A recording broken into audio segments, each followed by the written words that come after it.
It's going, so it'll be not as of now, I guess.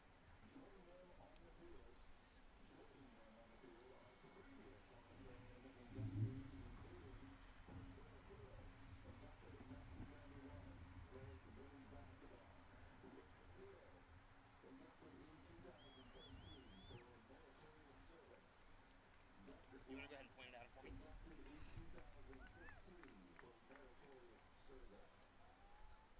There you go.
Also help me with clock, stoppage, and start. Because I have to do it on here as well. So if it's like a out of bounds play or an incomplete pass and I don't register it, just let me know. Are you doing both clocks? Like that game clock? No, they're doing that one. Okay. So I gotta do it for the live stream.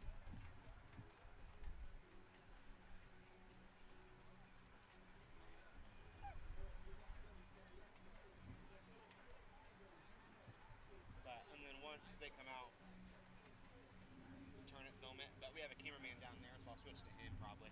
Yeah.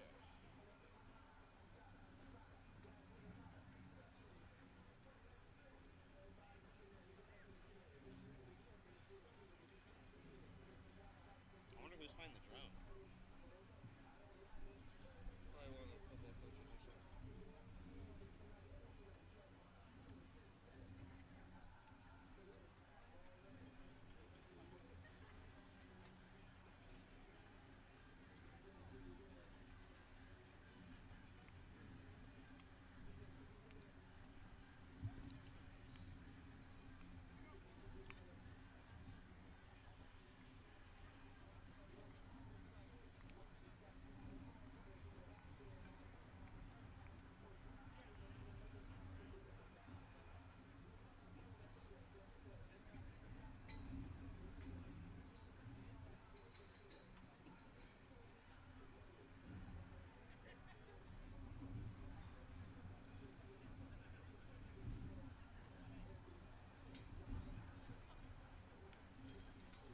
Oh, I didn't get that for you. It's gonna swing on you.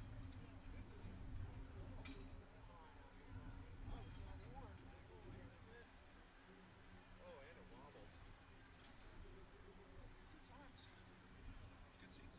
My announcer? Yes. Yeah. Says that we are live. Excellent. You. Am I one?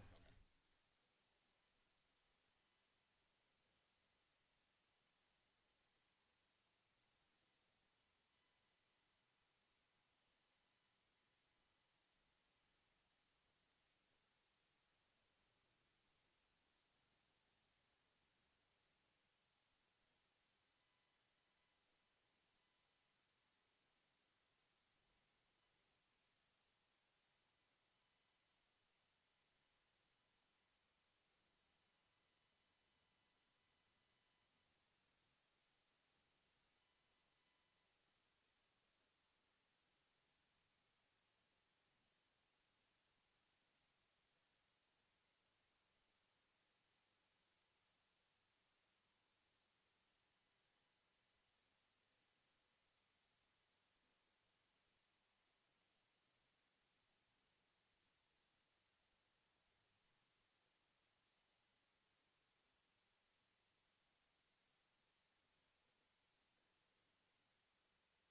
And good afternoon, everyone. Welcome to Olathe, Kansas. We are ready for kickoff between the visiting Baker Wildcats and your Mid-American Nazarene University Pioneers.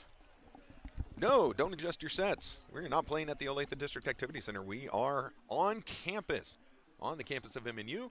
It is homecoming. We are ready to bring you the action. My name is Kyle Walker. My pleasure to be with you, as always, here on the Pioneer Sports Network. Captains in midfield are awaiting the coin toss. Beautiful day in Olathe, Kansas. We got a little overcast sky, about 70 degrees. I will warn you that we're on campus, so we're not in the booth. I'm actually up on a scaffold above the field, not fearing for my life at all. And we're limited on our technology, so please bear with us. The replays aren't going to be as great as they sometimes are. I'm probably going to sound terrified, at least through 3/4 of the game. Because every time the wind blows, I start vibrating up here. It's great. But really, between the MNU folks and the Baker folks, if you're listening to this game, you're either out of town or, you should just be here. Because this is going to be a good one. Official discussing both sides. I think MNU has won the toss. I imagine they will defer to the second half. We're getting it figured out here. No stadium to deal with. At ODAC, a lot of times, the wind always seems to blow one direction just because it channels through the stadium and has stands on both sides. Not the case here. This is completely open air. MNU did win the toss. They have elected to defer. Baker will receive. So the Baker offense will take over after the opening kickoff. Baker comes into today 3-3 overall, and the Pioneers 4-2. So both teams very close in the standings. And, of course, it's Pioneers and it's the Wildcats. This is rivalry game. That's why we have them here for homecoming. We want to have a good time on homecoming, right?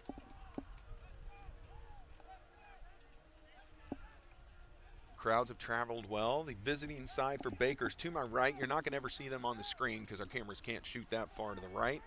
But good crowd for Baker. Got the orange and black. Baker Wildcats, they come out onto the field. They're wearing the white tops, orange bottoms, black helmets. Pioneers on the other side. They're in the all blues today with the silver helmets. Boy, it does look different just being on campus. I love this feel.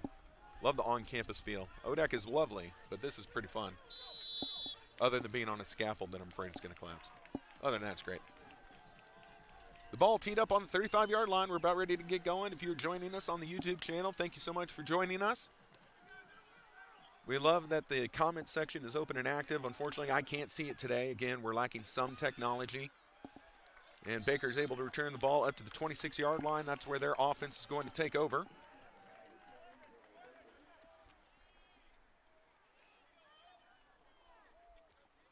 You can see who comes out under center, but it looks to me like it's going to be Sam Hegman.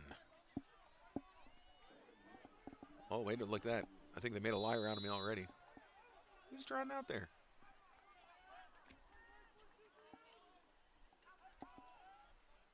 There he is. There's Hegman. Again, I'm looking in between metal bars right now. Hegman under center, hands it off to his running back. Running back working to his left. Pioneers able to eat him up for a minimal gain. Looks like they're going to give him about 3 yards on that first down carry.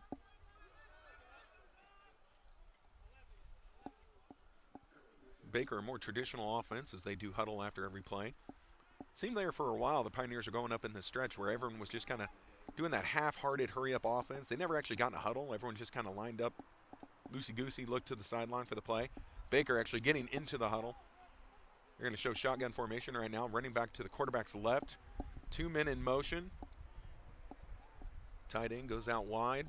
2 to the right, 1 to the left of the quarterback. He's looking right the entire way. Sends it downfield. Underthrew his receiver by quite a bit. I wonder if they were not on the same page on that one. I think the quarterback thought he was going to stop and come back, and the receiver was still just trekking on down the field. So incomplete on second down. Brings up about 3rd and 7 for the Baker Wildcats.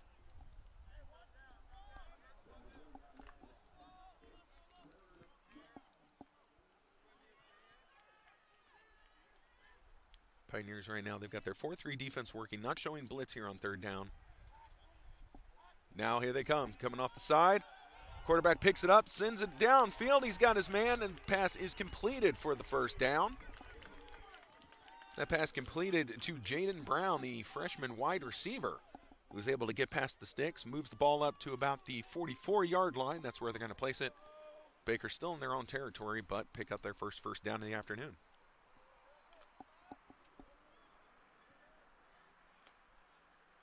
Breaking their huddle now, looks like the quarterback going back under center, has his running back behind him. Then shifting from the right side to the left side. Everybody set, turns. In a little stretch play left. Running back cuts back inside. Good carry on first down.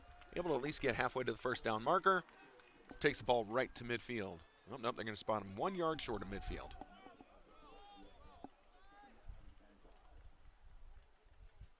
See, Cole Fisher was the recipient of that handoff. Here in the early goings, Baker showing a lot of love to the left side of their offense. Seem to be going that way. That must be where their run blockers are. Now they're going to pitch it out wide left. He's got blockers in front. We're going to have a first down and more. Big collision and taken down. It was a good tackle by the Pioneers. That was Jacob Tech able to put the running back down there in the open field. Whew. But first down for the Wildcats. 1st and 10 in Pioneer territory now. Ball at the 42-yard line. Sorry, I've got to find all the markers. I do not have a video board helping me out with down and distance, so mental math. Going to be fun for you guys all afternoon. Listen to that. Man in motion now. They're looking to the right. Now handoff to the right, just inside, in between the guard and the tackle. Pioneers take over on offense. They're going to run a sweep to the left, trying to turn the corner. Now pushed out of bounds. Looked like it was Isaiah Williams with the run to the left side. The Pioneers able to hold on 4th down. Now taking over on offense. Their first down carry gets them about 2.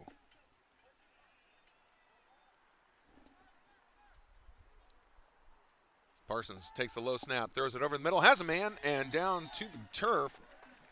A quick pass given to tight end Robert Menifee. He's able to come up with enough for the first down, so they're going to move the chains. Pioneers going with the empty backfield. Man comes in motion. Cherry now is going to join Parsons in the backfield. Going to give an inside carry to Cherry. Yep, I wanted to say it that way. That was not by accident. That's going to bring up second down. Very minimal gain on that carry. I think they're going to give him about 2 yards.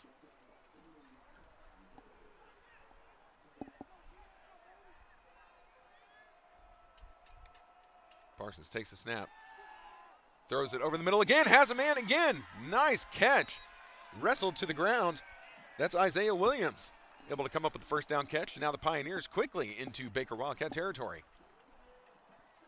Baker had a blitz on, but the play action was just enough to freeze the linebacker. And Parsons able to deliver it over the middle.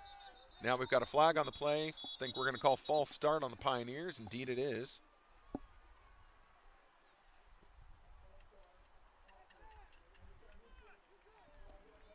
So the false start on the Pioneer offensive line. Damian Ruiz. For shame, sir. For shame. Okay, 1st and 15 now facing the Pioneers. Parsons is going to have 2 to his left, 2 to the right. Cherry still in the backfield with him. They're going to drop back. Pass. Good protection. Has a man underneath. Able to hit his receiver. Gets around the first bit of defenders. Now knocked out of bounds right at the first down marker. Might be enough for the first down. Either way, it's going to be very close. This again, Isaiah Williams. Already calling his name a lot today.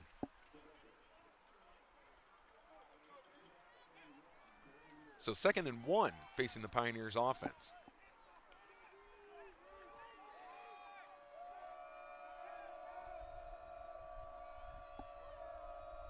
Williams in motion. They run it up the middle. That's going to be enough for the first down. The official signals to move the chains. So Cherry with just enough as he was hit right at the line. Falls forward. Enough for the first down. Pioneers drive continues on. Ball is placed at the 37-yard line. Again, the Pioneers in Baker territory. They're going to drop back and pass. Tipped at the line, up for grabs, and it thankfully falls harmlessly to the turf. Defensive lineman able to get a big paw on it, knocked it straight in the air. No one could get underneath it, though. Incomplete pass. 2nd and 10 coming up for the Pioneers offense.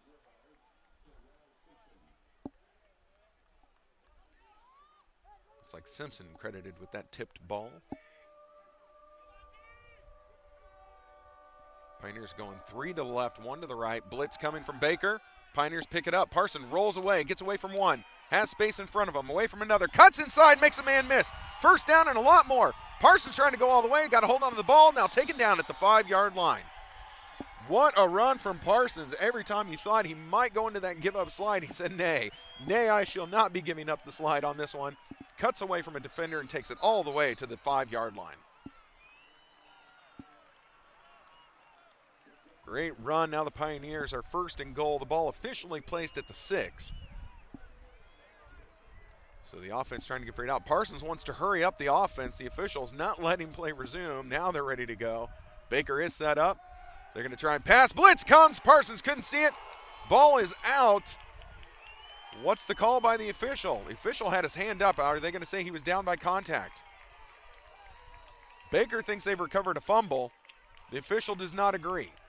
Now, to be fair, not to be biased, the official, the moment Parsons was hit and down, his hand went up to end the play.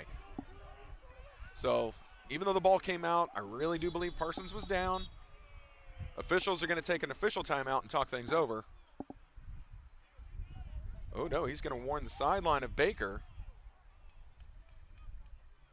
He's telling the play. Oh, he said somebody is throwing up on the field. So that player needs to leave and work on his digestion. It's unfortunate. Well, there's a call you don't see every day. But that was a big loss for the Pioneers. Ball now all the way back at about the 11-yard line. So 6-yard loss on that play. Good blitz by Baker. Here comes another. Parsons steps up, has a man underneath, just missed him. Just threw it a little too far in front of Menifee. He couldn't get 2 hands on it. Got 1 hand, couldn't reel it in. So quickly now 3rd down for the Pioneers. That 1st and goal from the 5 was looking real good. Now we're looking 3rd and goal from, let's see, I don't know, we're actually back at the 12. No, we're not. We're even farther back than that. Boy, how far did he go back on that sack? Good grief. Low snap. Parsons has it, slips. He's going to have to run again. Trying to create along the sideline. Makes one miss. The other's going to get him out of bounds. So the Pioneers going to I would imagine, send in their field goal unit and attempt 3 points here on 4th down. Like I said, we're minus a lot of the technology, and I'm looking in between scaffolding bars to see the field. So doing my best to get the correct down and distance for everyone. But sometimes my angle is not the best. So this indeed is going to be an attempt from the Pioneers. Oh, they had a defender offsides. He gets back. Didn't stop the play. Field goal kick is up. Looks good from here. Indeed it is. So the Pioneers are able to connect on 3 points for their first drive of the day. Field goal was good from Trevor Hiley. And with that, the Pioneers jump out to the first quarter lead. It is 3-0. 6 minutes remaining here in the first quarter. Both teams have had the ball at least one time now.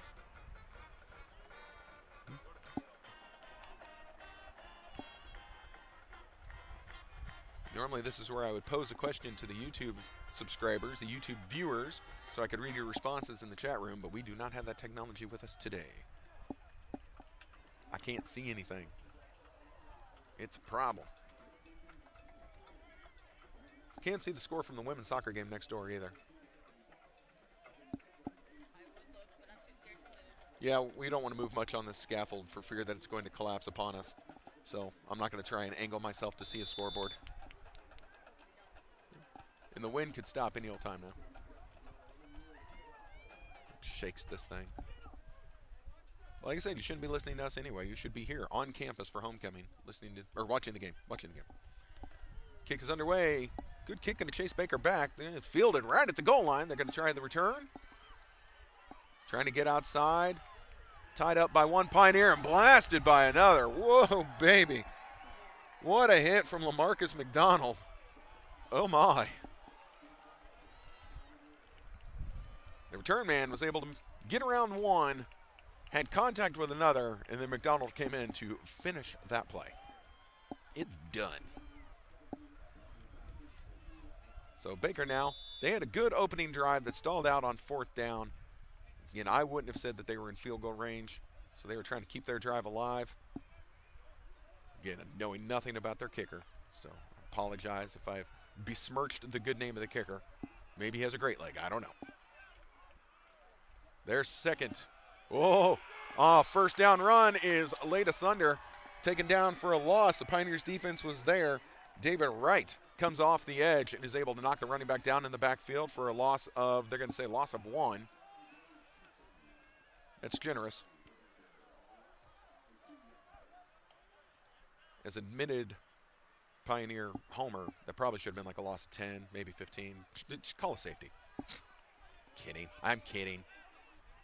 Empty backfield now for Baker. Their quarterback stands alone. Snap is low. He picks it up off the turf. Quick throw out. Pioneers defense able to catch up with the receiver quickly. Minimal gain. They're going to give him about three on that play. It might have developed for more if the snap had not been put on the turf. Again, still a great job by the quarterback and wide receiver to even come up with a completion on that play. Sure, the quarterback at least had a quick thought of maybe just falling on that ball, but had time, picked it up, whipped it out of there, was able to come up with positive yardage. But a 3rd and long coming up for the Wildcat offense. 2 wide receivers to the left, 1 to the right. Running back in the backfield, Pioneers with blitz. Good protection by Baker. They send it downfield. Ball's tipped around. Did he come up with it? They are going to call a catch. First down, Baker. Heck of a catch right there.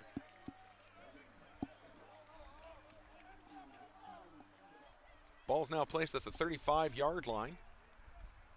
Again, everything went right on that play for both teams. I mean, the blitz was good, but it was picked up better by Baker. The defense was good on the receiver, but the catch was just better. Not much you can do. That play just went Baker's way. Another pass. Quick throw. This one no good. Behind his intended target. The pass going incomplete, intended for Lewis, and Lewis not able to corral it as he had to reach back for it. Defender all over the situation. So incomplete pass, 2nd and 10 coming up.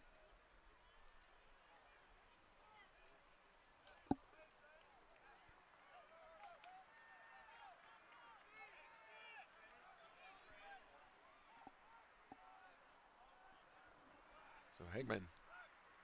Dropping back, looking left, throws left. Hizzy throws. That pass was, I think that was a little underthrown, so the Pioneer defender was able to undercut that route. Just knocked it down. Now Burke is kind of thinking, boy, maybe I really should have tried harder to pick that off. Because that pass was underthrown, and Burke was there. We got a replay coming up. Have a look at it yourself. Judge for yourself. I never told you to trust my judgment. So a quick 3rd and 10 coming up after the 2 incomplete passes by the Wildcat offense. They're still on their own 35-yard line, so trying to collect 10 here.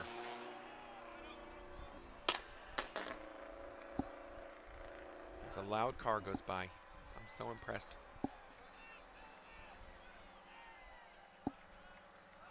There we go. The snap is taken. Everyone going out. Quarterback rolling left, throws left, heaves it down the field, has a man, knocked away. Pioneer defense, the safety coming over and knocking that away. And actually, no, I think Pledger got a hand on it first. Pledger, the defensive back, got it first. Safety was there. Either way, stopped on 3rd and 10. Here we go. We got another replay coming up for you. You can tell me who it was. Again, I can't see the replays. Oh, you didn't mean it? You didn't mean it? You just lied to us about a replay? Had him beat? Okay. I thought the defender recovered well. I thought we were toast on that. Punt formation for Baker. Always watch for the fake. Pioneers are going to play it safe. They're going to drop everyone back. Only one rushed. Short punt. Going to take a Baker bounce. Gets a little bit of a Baker roll. And no, that wasn't just a Baker joke. Baker roll. Get it? Yeah. Bakery. Ha-ha! I actually wasn't going there.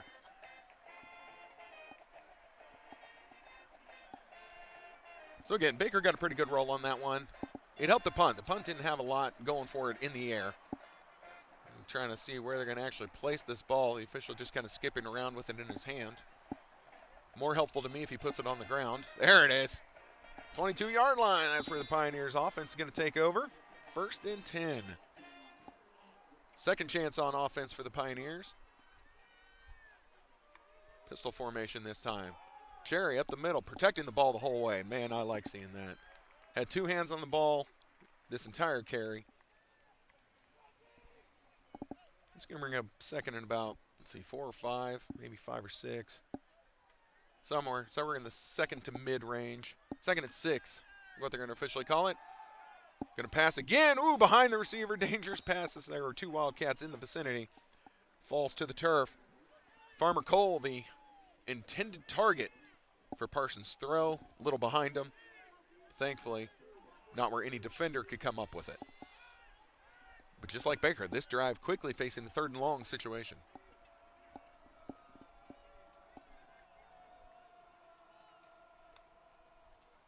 Fake handoff, pass. Parsons looking, had good protection, but is wrestled down. Step forward in the pocket, right into the waiting arms of Terrell Simpson.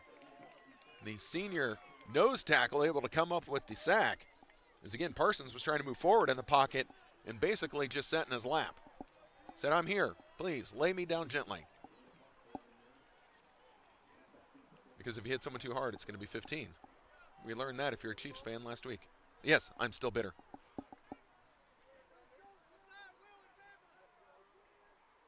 Pioneers with their punt. Sent away. Punt lands in Baker. Oh, takes a great Pioneer bounce. Fielded by the return man for Baker, and the Pioneers on him. So I understand the logic from the return man for Baker. He was trying to say, well, this is taking a really good bounce for the Pioneers. I'm going to go ahead and stop this nonsense before it rolls all the way down to the 10. Got in front of it, grabbed it, but special teams for the Pioneers were all around him when he did. He's taken down for no gain. So the ball's going to be placed in Baker territory at the 36-yard line. Now the 3rd attempt for Baker. Baker's quarterback under center. They're going to hand it off right side, just right in between guard and tackle. Pioneers defense is there. The early spot will indicate about 2 yards for this carry.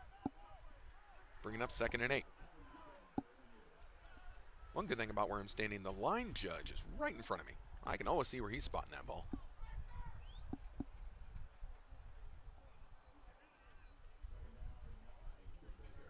They only gave him 1 on that, so I'm a big liar head. 2nd and 9.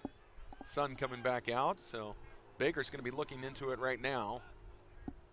They're going to run. A little stretch play right side, able to get through the line, and now wrestled down by the second level of defenders. Baker's going to have enough for, no, not enough for the first. I'm sorry, third down. Well, Baker fans, you can't say I'm too biased. I was trying to give you the first down on that. See, I'm fair. Now it's 3rd and 2. 3rd and 2 facing Baker's offense as they're getting closer to midfield. One of the fun things about playing on campus, at least they're playing on grass now. I mean, the turf at ODAC is nice, but nothing beats playing on a grass field, in my humble opinion. Another run right up the gut. First down and a little bit more. Ball near midfield. That'll definitely be more than enough to move the chains. So Baker keeping their drive alive, and they're keeping it on the ground this drive. And they were a quick 3 and out last time trying to go through the air, so this time they decided they're just going to pound it right up the middle. Make the Pioneers defense stop them. And what does that do, everyone? Of course, that sets up play action. Get the defenders all moving downhill at you, and that's when you go over the top. So again, just the running back in the back, one receiver wide each side. Everything else looks like kind of a jumbo package up front. They're going to hand it off right side between guard and tackle. Get another minimal gain, but he keeps moving the ball. They're going to give him about 3 on this one.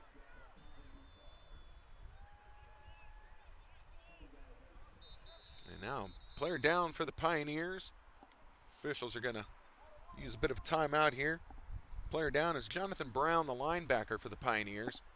So Baker's going to head over to their sideline, have a quick chat. When he went down, it looked to me as he was holding his arm, so maybe perhaps an arm injury. Hopefully nothing too serious or severe.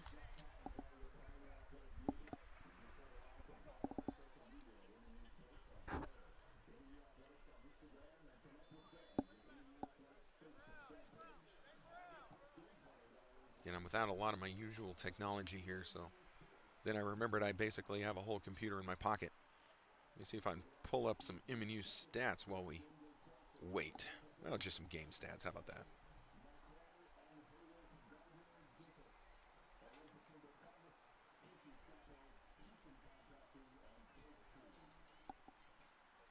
Of course, if you ever need to find anything, you can go to MNUsports.com and follow MNU. They're on Twitter, big on Twitter, MNU Sports.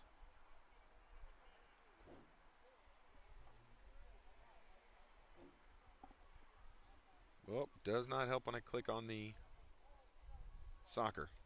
Told you, hard to see up here. Got the sun coming down on us now, and it's putting a glare on everything.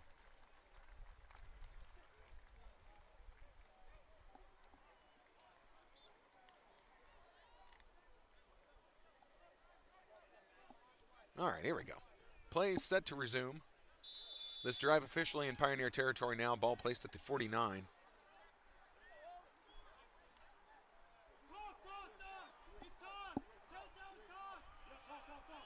And there's a toss out to the right side. Pioneers defense is on it. Looks like they're going to give him 2 more. So third mid coming up here. It's going to be about 3rd and 5.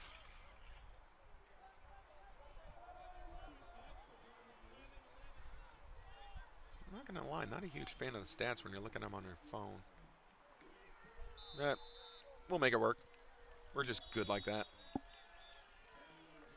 And with that, that's the end of the first quarter. So how about that? First quarter is over. 3-0. Home team on top. The Pioneers with the small lead. And we're going to flip the field around. Both teams heading to their sideline. So let's see if this will go ahead and update. We'll call it our official first quarter stats. Come on, play-by-play system. No, it says there's still 2:31 left. That is not correct. So now we're waiting for our stats to update for the conclusion of the first quarter.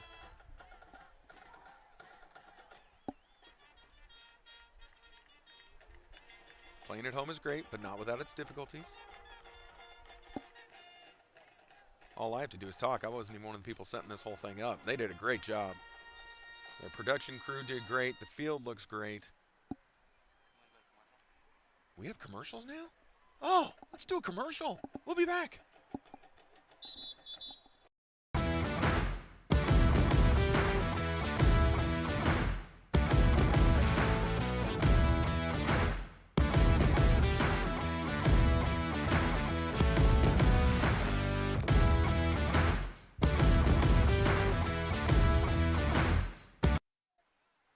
we go.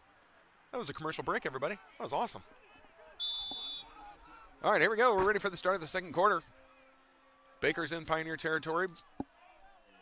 Ball's at the 46-yard line. Quarterback alone in the backfield. Pioneers defense trying to run a stunt. They throw it underneath and just not able to come up with the catch was Cole Fisher.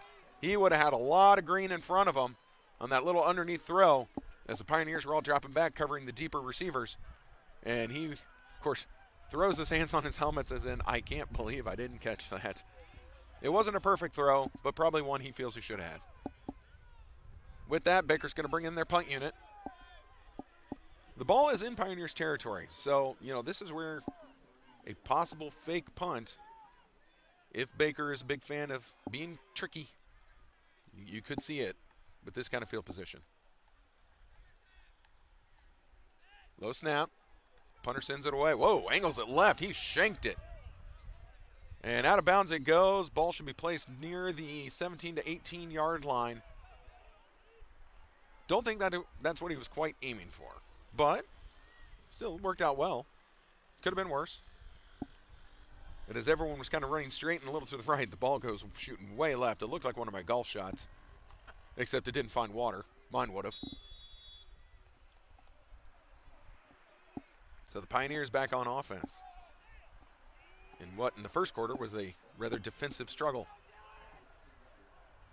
Pioneers with 3 receivers on their left side, 1 on the right. Oh, they're going to fake the reverse. There's something new. Room to run. Are the Pioneers? It's got a blocker in front. One to beat, tripped up, and now taken down right at midfield. What a run for the Pioneers and Cameron Finley. I'll tell you, Cameron Finley took the handoff behind the quarterback. Parsons turned all the way around to get it to him. And as he was coming across, a receiver was coming at him. They faked the reverse. Finley kept it. I bet it was a kind of an option reverse. Turns it upfield and comes up with a huge gain for the Pioneers. Pioneers now in Baker territory by a yard. Ball placed at the 49. Another fake play. They fake the toss ahead, hand it off, going right. Baker equal to the task this time. This was Caleb Bryant with the carry. Now the officials are going to blow this play dead as both sides were just in a rugby scrum right in the middle of the field, neither side giving an inch. So let's just go ahead and end that right now. Nobody had to fall down. It's great. Ball at the 45. Second down coming up, 2nd and 5. Parsons has a man in the backfield with him. Split to his left, hands it, going to field. Nope, play action pass, sends it down the side of the field, has a man caught and pushed out of bounds near the end zone. That being Paul St. Louis.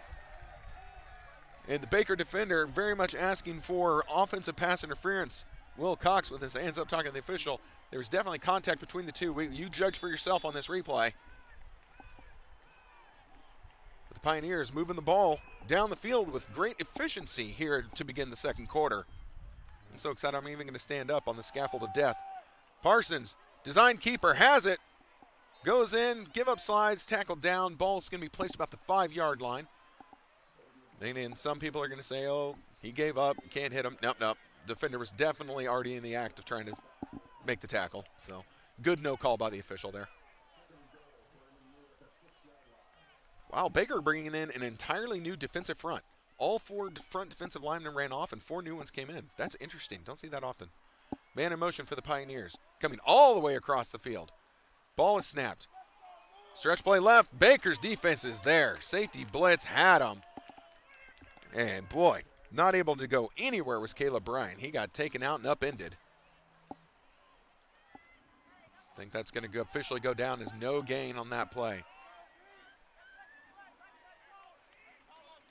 So I believe we're still 2nd and goal from the 5.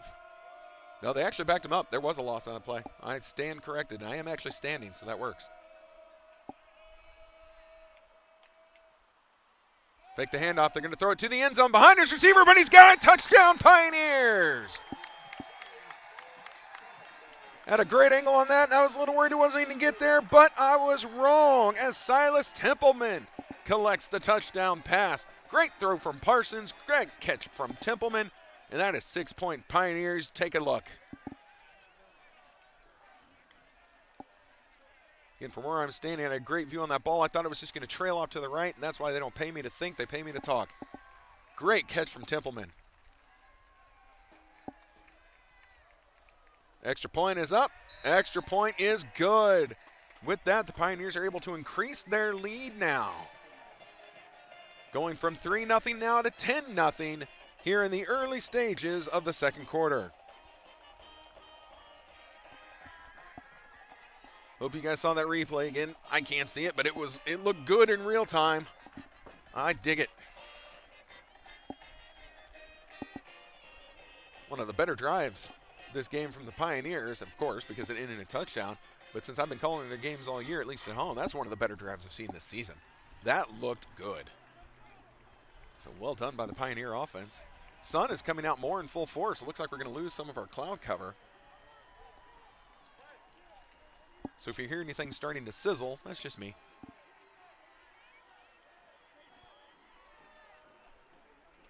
Who scored the touchdown? Templeman. Yep, that was Parsons to Templeman. What number was it? Yeah. There he is. Yeah, it was number 8. 8 offense. Sorry, helping the official scorers out there. Good kick from the Pioneers. Well, okay kick. Fielded at the 10. Wildcats weaving up the middle of the field. Great tackle from the Pioneers. That was well done. Good open field solo tackle by Zach Martinez. See, he's able to knock him down on the special teams on the return. And now Baker offense is looking for their answer to the Pioneers' touchdown drive. 12-12 remains in the second quarter as we're getting closer to halftime. I do not smell any grills, so I imagine we will not have concession food available to us. We do? Oh, happiness abounds. Where are they at? I don't even see them. I'm going to have to find them. Or I'm going to send someone to climb down the scaffold of death for me. All right, now here's a run to the left. Ooh, good tackle by the Pioneers. That play a little slow in developing for Baker. I'm sure they would have liked to sped that up just a little bit. Pioneers were able to collapse on Graves Houston, the running back in for Baker. So he's taken down, going to bring up. Well, our scoreboard's fun. It says it's going to be second down and 77 yards. I don't believe that, so I'm going to go second and 7. It's a second down, 77 yards to go over there. Look at that thing. Maybe a light bulb was missing. Well, that's not going to be a problem now. Here's a big carry. Busting it up the field. Pioneers chasing and wrestled down at the 45-yard line. He was just an eyelash away from going the distance, was Graves Houston. And the Pioneers, Anthony Sow, he had to come a long way to get him and just saved a touchdown for the Pioneers. Best offensive play of the day. Here's a replay coming up for all you Wildcat fans who might be listening in, watching in, viewing the game, whatever you're doing.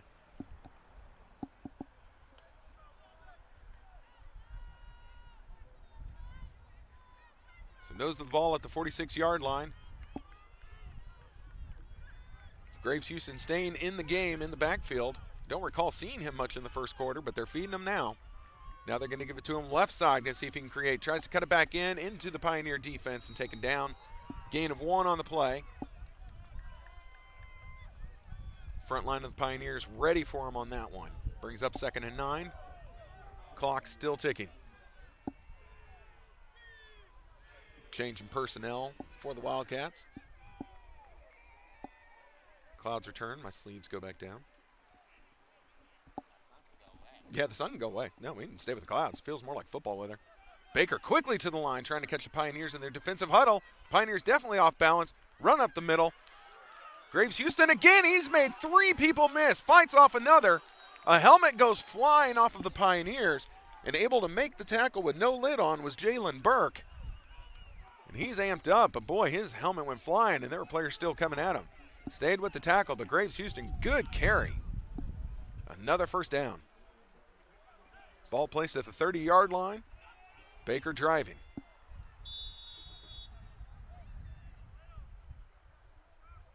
Yeah, this is what they're doing. I had this feeling they're setting up a play-action pass. We might even see it right here on first down. They're either going to keep feeding Graves Houston, or this is the play-action pass they've been trying to set up. Quarterback under center, man in motion. Everyone's to the left. There's no one to the right. So they're going to hand it off right. Pioneer defensive line is there. Wrestled to the ground, possibly for a loss of 1. We shall see. But Jaden McWilliams comes through for the Pioneer defensive line. Knocks Graves Houston down in the backfield. No gain on the play. 2nd and 10 facing the Wildcats. Defense has their play, and they're going to, boy, they're still, again, they just kind of meander around. This is where Baker tries to run to the line and snap quickly. Catch the Pioneers before they're fully set on defense. All right, now the Pioneers showing a little more hustle once that huddle got broken. Men in motion, setting everyone up on the right side, 1 to the left. Pioneers, I think they want to blitz. Run again, nothing. Pioneers defense is on Graves Houston this time. That's two rushes, this one for negative yardage as they take away 1 on the play. 3rd and 11 facing the Wildcats. Excuse me, sorry for the throat clear. I don't have a mute button. Pioneers trying to change their personnel on defense. They better do it quickly. Baker, though, still in their huddle, and they've shown the ability to hurry up when they want to. Pioneers got to be careful with those substitutions. That's where you might try and get that cheap 12-man on the field thing happening. And again, cheap play overall, no matter who does it. But it's strategy. 2 to the left, 1 to the right. Man in the backfield, quarterback dropping back, looking, throws, nobody home, not on the same page whatsoever with his wide receiver. Tanner Cobb zigged when the quarterback wanted him to zag. 4th down coming up.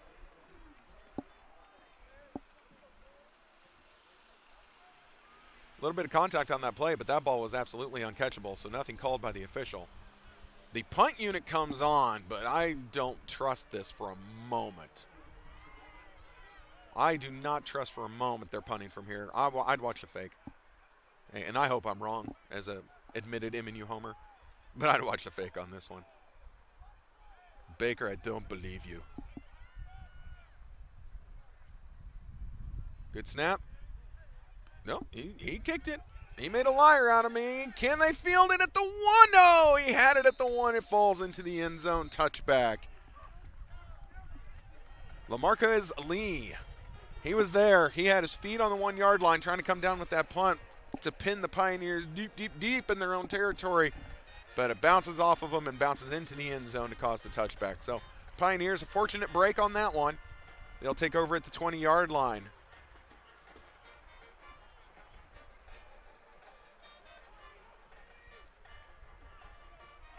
Parsons going to have Cherry in the backfield with him to start this drive. Templeman, who caught that wide receiver, he's on the bottom of your screen. He's split out wide left. Wide left. So again, worth keeping tabs on. Baker's going to back off of him now. They're looking for him. They have him on the short throw, able to get outside and pushed out of bounds right at the 1st down marker. Whoa, 2 footballs thrown at the official. Take that, official, sir. He gives 1 back. We can't play with 2. This isn't battle football. Anyone remember that in the new Top Gun movie, that battle football? That was weird. Pioneers going to run it to the right. Cherry cuts upfield. Greeted by the defensive line of Baker and is knocked down for minimal gain, if any.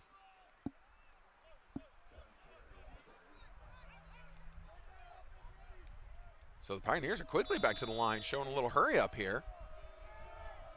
Nobody split out wide, so they're going to give it to Cherry and just have him go right up the middle. That was actually a 3rd and short situation. This should be enough to move the sticks. Indeed it is. 1st down markers on the move. Pioneers pick up the 1st. We are now under 8 minutes remaining in the half. Excuse me, the half. Sorry, I've been talking all weekend, folks. You're going to have to deal with it. My voice is done. Here's a run from Cherry again. And he's near the 1st down marker. If anyone in the area is listening and you happen to complete the Garmin Kansas City Marathon today, congratulations to you. That was going on here in town. Marathon, half marathon, 10K, 5K. I was working the expo all weekend. That's why my voice is toast. Parsons now, another running play. This one, Baker all over it. They say, nah, you done. Sit down. You may lay down upon the grass. Nothing doing there for the Pioneers. They actually lose 1, so that's going to bring up 3rd and 3. They're trying to move it ahead and get that 1st down just on the running back dive. And nope. So they're going to have to be a little more creative on this play. Parsons has a man with him. Play action pass. Going downfield. Ooh, what happened there? Another situation where quarterback and wide receiver not on the same page. Incomplete pass brings up 4th down. Parsons and the Pioneer offense not willingly leaving the field. Now there they go. Changing personnel. We got a punt situation coming up. Pioneers drive stalls, and they're going to send it away.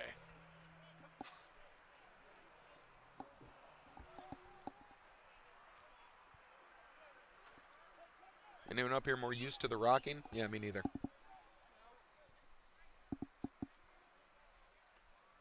The scaffold of doom. Good snap. Blitz comes. Ooh, they might have gotten a piece of that. That was a low line drive. Not very well struck by the punter for the Pioneers. Takes a Pioneer bounce. But boy, I wonder, and again, we don't have the ability to check that, but I think Baker might have gotten a fingertip on that punt. That thing looked wrong from the moment it came off the foot. So fortuitous turn of events for the Wildcats. Ball's going to be placed right around the 26-yard line. That is where their offense will take over. Again, a good punt from the Pioneers probably would have gotten them, 20 yards deeper. So I think there was a piece of that. The blocker got, the defender got, the special teams player got, whatever. My mind's toast. Long weekend. Here's a run right up the middle. Looks like they're going with a little speedier back here. This is Kevin Guerrera, who now comes in at running back. Again, he just seemed to have a little more hop to him, not the hard-nosed running of Graves Houston. There's the analysis from the booth. Hope you enjoyed it. Baker back to the line. They moved up there quickly. Again, trying to catch the Pioneers sleeping. Coming out of these defensive huddles. They're going to do exact same play. Run up the middle. Same running back. Knocked down this time. Still moving the ball down the field. Just a little chunk at a time.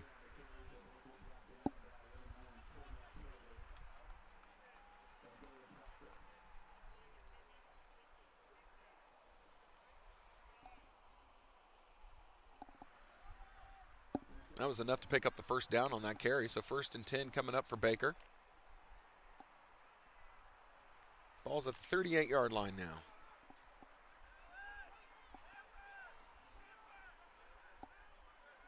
A lot of changes, a lot of motion. Giving you one look and then changing it to something else by Baker. Now run up the middle again. Pioneer defensive line is there. Met for a small gain, possibly 2. Yet another running back. This time they've gone to Cole Fisher. Back to Cole Fisher. So running back by committee to be sure for the Baker Wildcats. If you have any of the running backs on your fantasy football team, you got to hope they get the touchdown carry, right? 'Cause there's a lot of them. 3 wide receivers to the left. No one to the right of the quarterback. They're going to hand it off, working to the left. Initial contact by the Pioneer defensive line. Linebackers go ahead and finish that play off. Let's go see how close they are. Going to bring up 3rd and manageable. Say around 3rd and 4. 3rd and 4 coming up for the Wildcat offense. They are not yet to midfield. So if the Pioneers can hold here, you would imagine a punt will be coming up. Pioneers got to stop them, though, on 3rd and 4.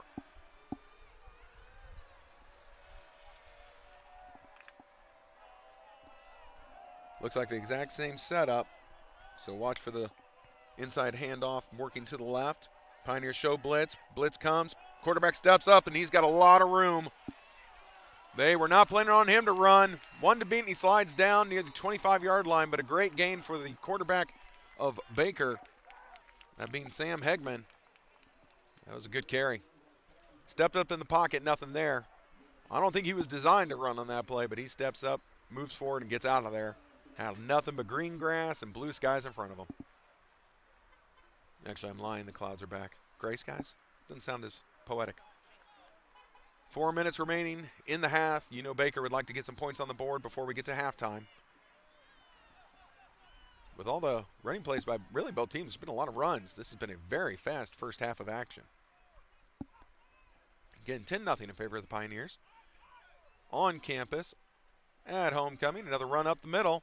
Pioneer defense is there. Down he goes. No gain on that play. And again, that just keeps the clock moving. Tick, tick, tick, tick, tick.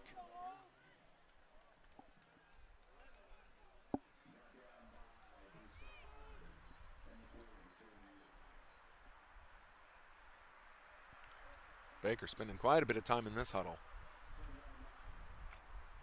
They're getting close to the end zone. They want to make sure they've got everything right. Everyone on the same page. Second down coming up. Hegman in the shotgun. They're going to hand it off up the middle again. Oh, he runs into his own man. Oh, no. That was unfortunate for Cole Fisher. He slammed right into the back of his right tackle. Bounced backwards and knocked him off balance. And the defense able to gobble him up and lay him down. So we're now back to 3rd and 10. Ball at the 29-yard line now. That was a loss of 3 on that play.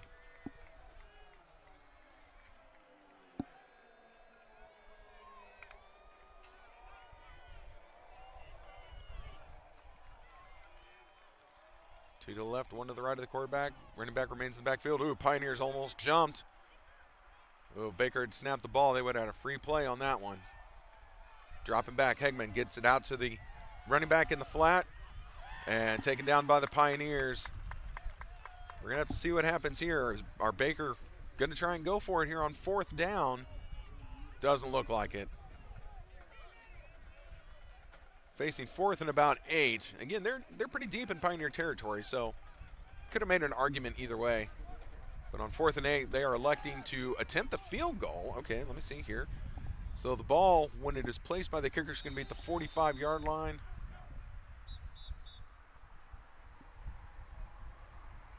And they are looking at a heck of a distance to try and cover here on this field goal attempt.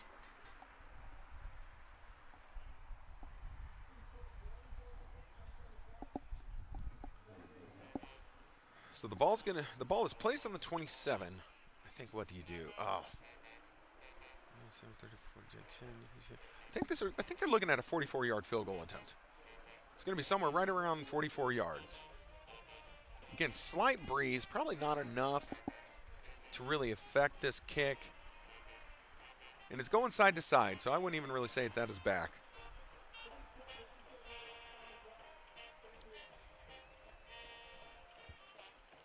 Game clock is, whoa.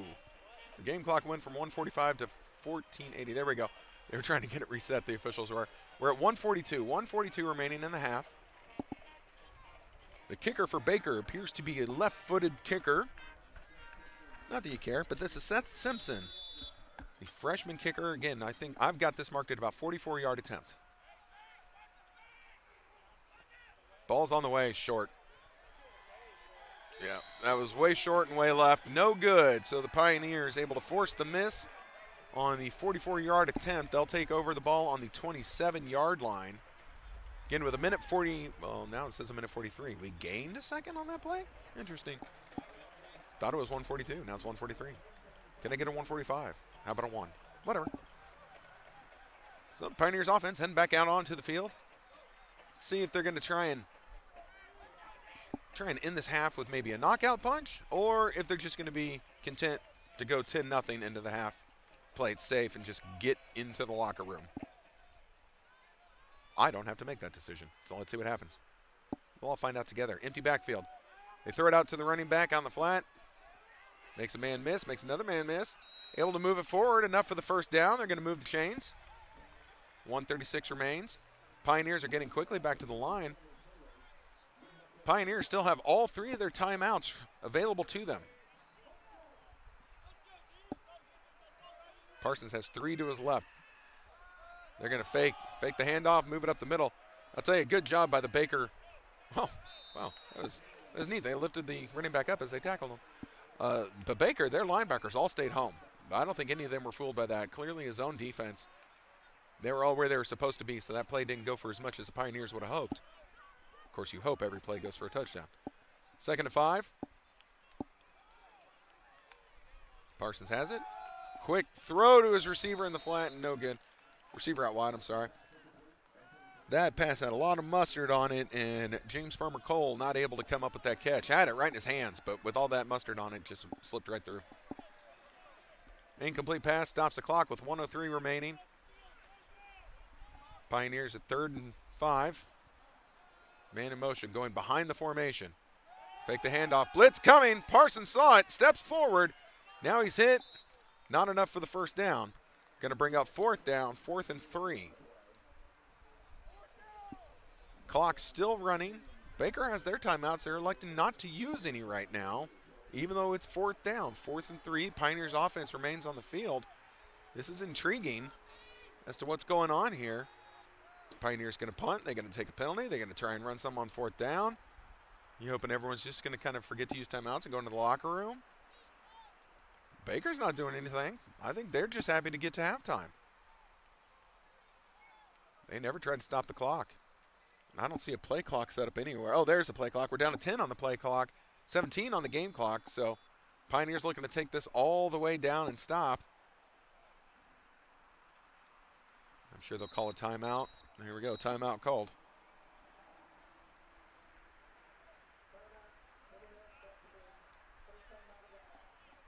Again, I'm sure the coaches could explain the rationale to me, and it would make more sense than I am possibly capable of understanding.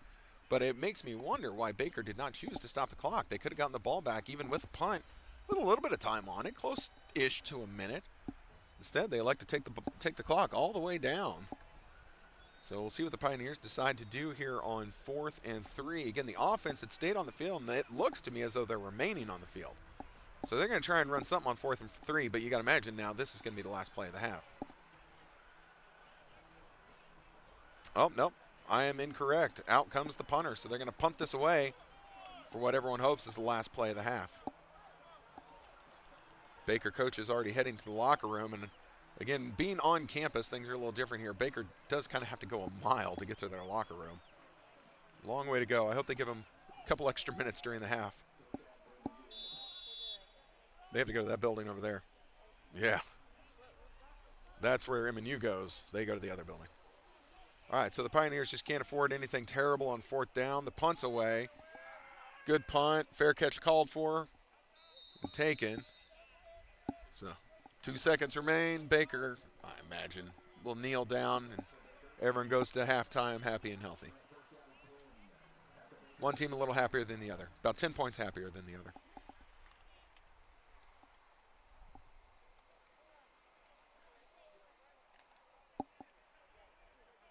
Pioneer defense heading out there. The Baker offense is already there. Definitely look like they're going to be in a kneel-down formation here as they're keeping a man deep in case of any mishaps. And the backup quarterback? No, sorry, I thought the backup quarterback was coming out. There's their quarterback. Hegman under center, surrounded by offensive players. Kneels it down, and that's going to do it for the half. So your halftime score right now is 10-0 in favor of the home team, the Pioneers, in control of the game in the first half. Baker's still looking to find a little rhythm on offense. Their ground game has done them well, but not well enough to get anything on the board as the Pioneers have stopped them when needed to. So with that, we're going to step away. They have actually set the clock for 25 minutes for this halftime, which is unusual, but I'm sure that's because Baker has to travel about, 2 bus rides away and maybe a possible train ride to get to their locker room. So with that, we're going to be back. We'll be back in about 20 minutes to bring you all the first half stats and get you ready for second half action. So go ahead and order yourself another pizza, refill your beverage, and we'll be back in 20 minutes.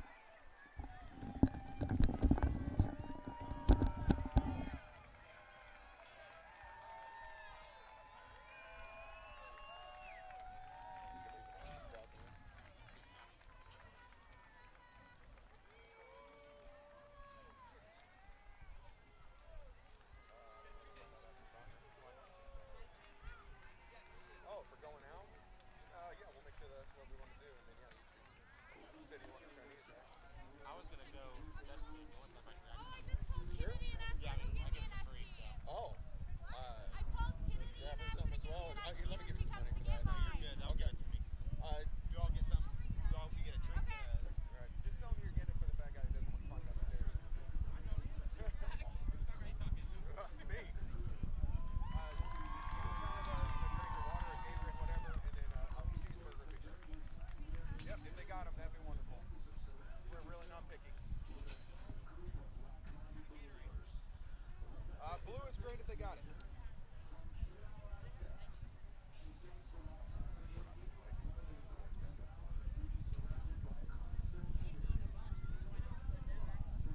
Yeah, but we need something because dinner won't be until late. I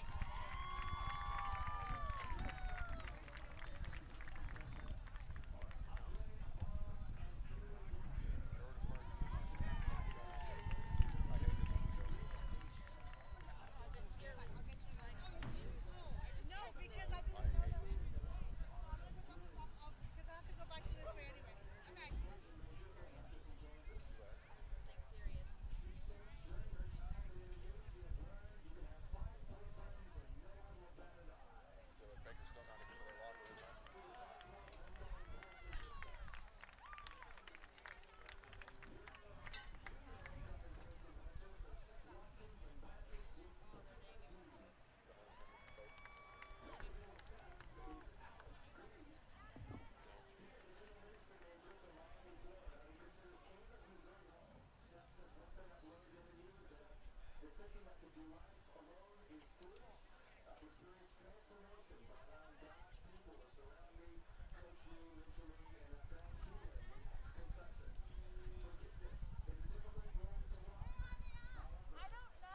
Spicy chicken is amazing.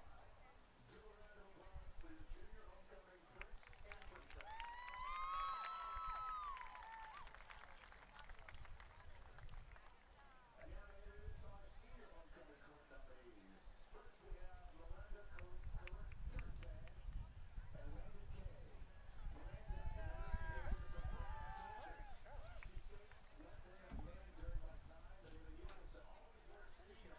35.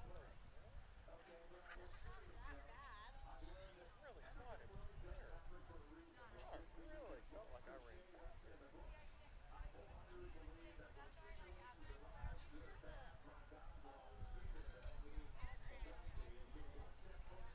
what? Robbie? No, he didn't. No, I saw his post. I think he called it out as a spoof. I don't think Robbie Coltrane died. I just saw something about that.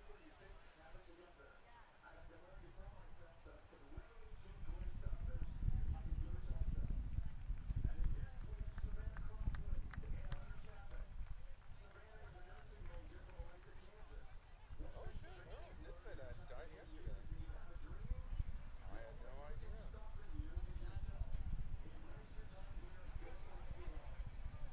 Oh, it's probably too early.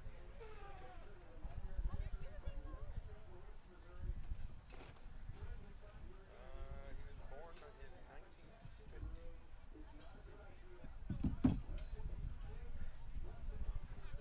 Ooh, this is fun.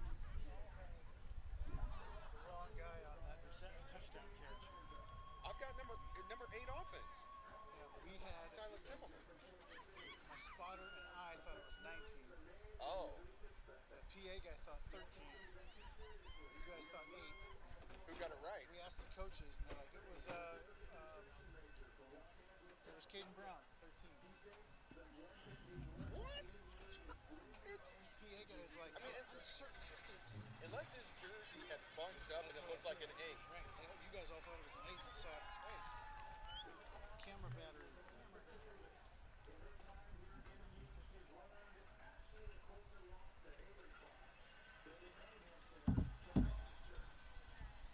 Yeah, if you take a 1 and a 3 and your uniform gets bunched, it's gonna be an 8. That's funny.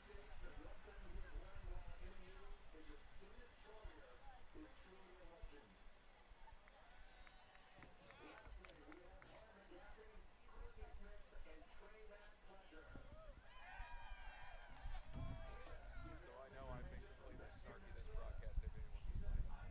Like, not bad snarky. Like, I think I'm funny, but someone will probably get pissy. This is still open. I don't know. Are you Oh. mute?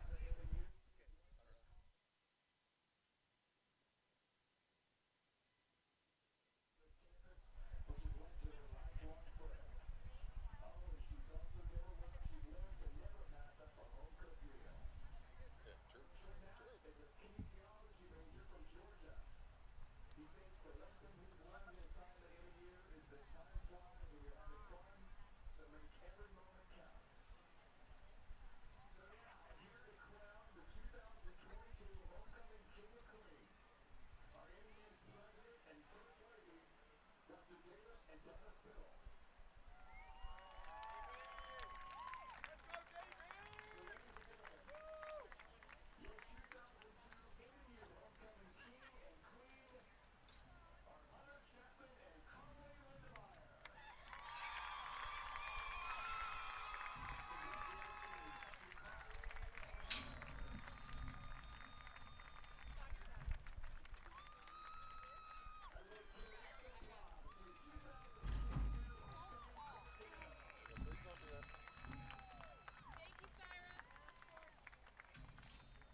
assists. I got.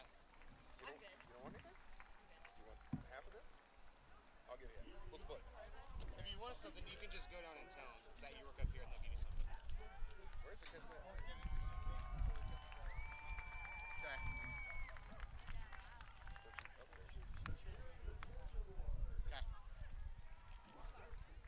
I'll be their special guest. It was packed. Like I just walked back and I'll just start driving. Some people were like, yeah, I work here. No, Just when you tell them, do you know who I am? they straight smashed it.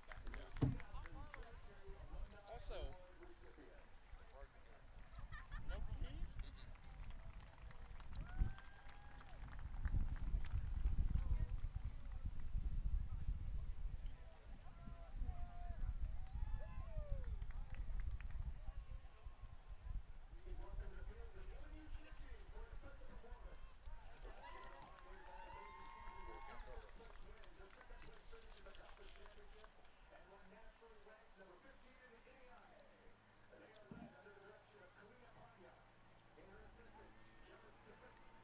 Gotta be someone burnt.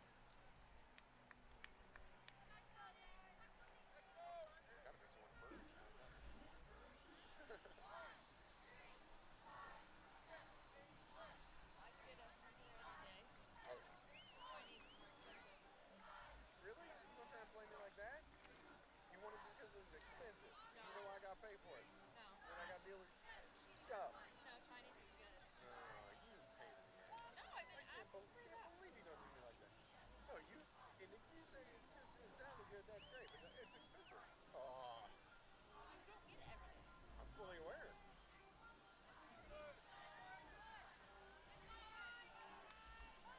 Dirty child. Still dirty. Well, you're not even gonna order that chicken at the restaurant.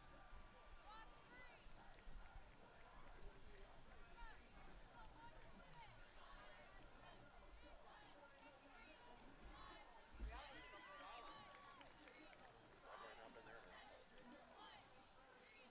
Yeah, but see, you'll go there and order a burger. Get the fuck out.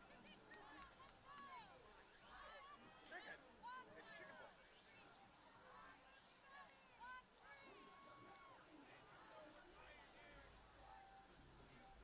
Come back, Clouds. Come back. I know. The sun ain't fun. Oh, shit. Oh, you can't save her. You can't save her. That wasn't that good. That's what I thought. Way better than what I could do. I'm not trying. I wonder if people can hear us.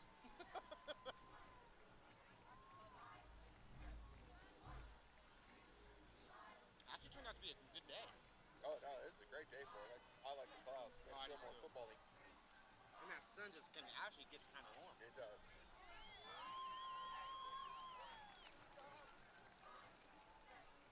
I kind of want to Kobe us down there. Want what? That trash, there ain't no way. I don't like your chances.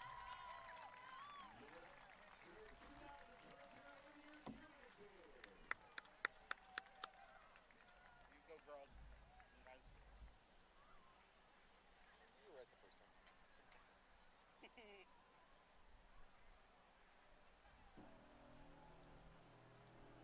Looks like the men's squad's about ready to take off over there on the soccer pitch.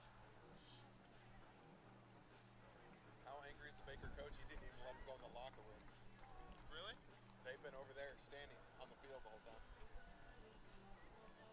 They never entered the locker room. So bad? I think he's mad.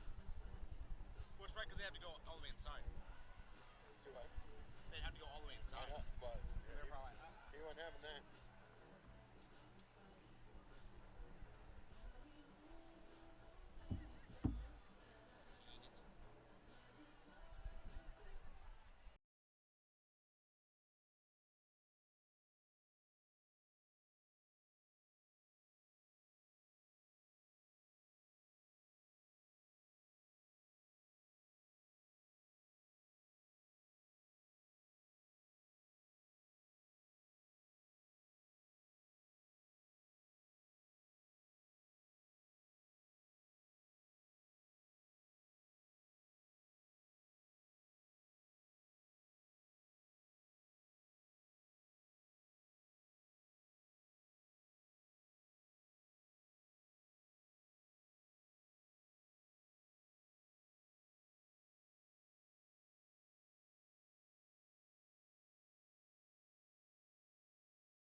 went down there and got us some stuff. Place kicked. Luckily.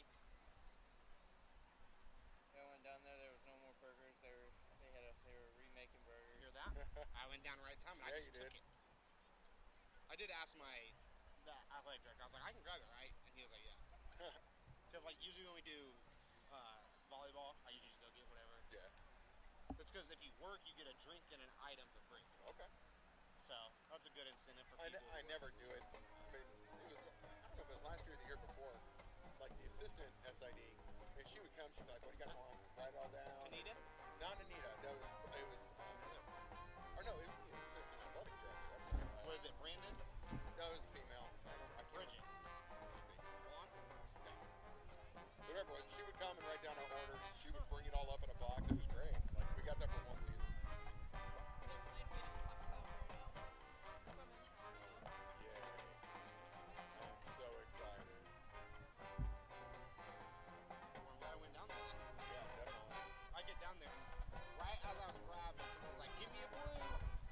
I was like, of course. So, but he just said they were out of almost everything down there now. I'm not surprised. Which is surprising too, because earlier for lunch I had the food trucks. Oh, We have a couple food trucks out there. I didn't know there were food trucks. Like, But I had one, it was kind of like a Chipotle. It was like rice and then like some like leaves, okay. lettuce, I don't know what you call those. Get some greens on Yeah, there. some greens. And then there was like some chicken and some like Chipotle ranch. So it was pretty good, That sounds good. but it was so small. It was like Yeah. this big. It's like an appetizer. Yeah, and it was what? Like $12? Oh, jeez. I know. But everything down there was like 10 bucks. Oh, heads 10 up, plus coaches. dollars. Heads up. Ah, he's got to go. You want to aim it towards entrance for me? Here come the Wildcats. Honestly, if we would have scored when we had the ball at the 5-yard line, it should be 14-0. Yeah. We'll see, though. This can always be a tale of two halves. Oh, yeah. And Baker's 3-3, so we know they're better than this first half of the game. I think our defense was stepping up. Yeah, our defense, but they played well this year. We're just coming into it. I didn't think Maybe. they didn't make it sound like they'd be that Right. competitive this year. And so, It's Baker. They're always competitive. Yeah, if the second half is as fast as the first half, we'll make most of Caitlin's game.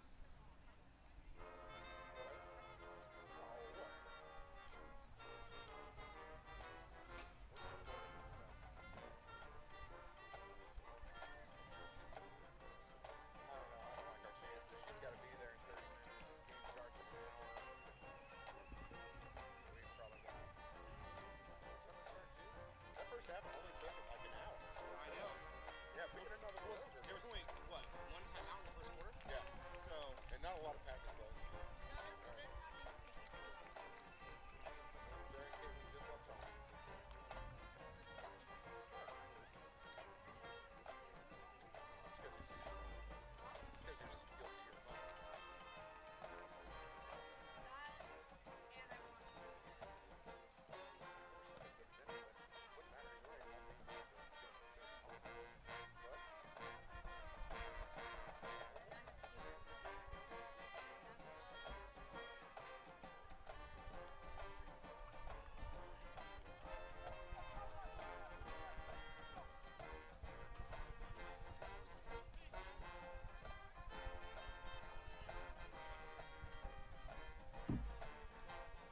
welcome back, everybody. We're getting ready for third quarter action. Halftime is almost over. Quickly in the first half for the Pioneers. Quarterback Parsons, 7 for 12. Completion percentage of 58%. 1 touchdown and 105 yards. The rushing game, has been pretty good for the Pioneers. We had Finley with that 1 carry for 32 yards. Parsons has 6 carries for 41. Cherry, 7 carries for 21. And then receiving, it's kind of been all over the place. A lot of different targets. Williams is the only one with 2 completions, or 2 catches. He has 2 receptions for 31 yards. A lot of other people just 1 for yards and whatnot. So there was a lot of debate about that 1 touchdown in the first half. We assigned it up here in the booth to Silas Templeman. We were told that we were in error. Now, we saw the replay. Looked like number 8 caught that ball. What happened was the 1 and the 3 from 13 kind of squished together. So really, it was Caden Brown with the touchdown reception in the first half of action. That was our only touchdown in the first half, as it is 10-0 in favor of the home Pioneers as we're getting ready to start third quarter action. Hegman over for Baker. He is 4 for 11 right now. Not able to get it going yet through the air. Only 36 yards. No touchdowns, no interceptions. Much more on the ground as Fisher has 19 rushing attempts for 68 yards. Graves, 6 for 40. Hegman, 2 carries for 28 yards. So that is where a lot of the offense has been coming for Baker. So remember, the Pioneers won the coin flip. They elected to defer, so Baker started the game with the ball. Now the Pioneers will get it back to start third quarter. Both special teams are on the field, and we are ready to get underway. Good kick, angling towards the sideline. St. Louis takes it. Fielded about the 8, coming up the right side, and is now taken down near the 25-yard line. Again, a touchback was not an option, but he's able to get it to the touchback spot. Jeez. Who hired this guy? He can't talk. Here comes the Pioneer offense. Parsons ready to try and lead him down the field. Wind has definitely picked up a little bit over the half. So it's going to be a little bit of an issue. It's blowing right into your camera. So it is coming from the west and blowing east. Here's a run. Not much doing on that carry for the Pioneers. But yeah, it's definitely gotten a little gustier out here. At least for a moment. See how long that hangs around. Parsons all alone in the backfield. Now Cherry's going to move and join him. Has the ball. Inside handoff. Baker's defense has made a halftime adjustment. They are ready for that run up the middle. Knocked them down for no gain. Going to bring up third and a long, long way for the Pioneers. 3rd and 9 coming up. No huddle for the Pioneers. Parsons has 3 to his left, 1 to his right. Now he's going to send Cherry out of the backfield. He's all alone, no blitz. Just coming at him with the 4. Parsons steps up. He's going to try and run for it himself. Has it. Defense closing, slides down, and has more than enough for the first down. They showed pass the entire time, but I'm not entirely convinced that he did not have the idea already in his head to drop that ball down and run with it. Felt like a very designed run to me, but that's just me. What do I know? Whoa! Parsons tries to flip it out quickly to St. Louis and overthrows him by about 10 feet. St. Louis was a lot taller. He might have had a chance at that. So just a miss by Parsons. Thankfully, ball falls incomplete. No damage done. Pioneers going to keep their same formation. They've definitely gone into more of a hurry-up style offense. They're going to hand it off left, and again, Baker says no. Cherry taken down in the backfield. This is actually going to be for a loss of yards. Now it's going to bring up third in a really long way, about 3rd and 13, facing the Pioneer offense. Their first drive of the third quarter. I'm trying not to turn it over quickly. They do have 1 first down. Looking for another. Fake the inside handoff. Ooh, Parsons in trouble. They kept the spot on him. He comes back the other way. Now he's got room and a blocker. Man just got blown up in midfield. He is right at the marker. This is all going to come down to the spot. Boy, they're marking him way short. Got to say, I'm not a fan of this spot of the ball. Do we have a replay of that? I just want people to see the block. The run was great. Watch the block that got Parson a few more yards at the end. That one was ridiculous, but Parsons not enough. 4th and 3 facing the Pioneers, and the punt unit is on the field. Take a look. I can't see it thanks to the sun, but that block was amazing. Good snap. Baker sending them. Punt gets away.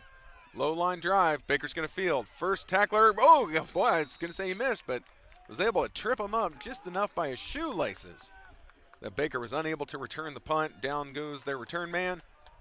Ball looks like it's going to be placed at the 24. 24-yard line. That is where the Baker offense will take over. So you got to imagine that's what Baker wanted coming out of the halftime break. They got an initial stop on the first drive for the Pioneers. Now we'll see what changes they've made. I think they've already made a good one. They've got Graves Houston, who had some good yards in the first half. He is now in the backfield with the quarterback. And he was able to find some hard yards up the middle. I think the Pioneers noticed it too. They were really kind of angling towards him. They're going to give it to him, run up the middle. Pioneers are there. Yeah, that's going to be brought down. They're going to give him 2 on that carry. But it really looked like he was getting a lot of the focus of the defense.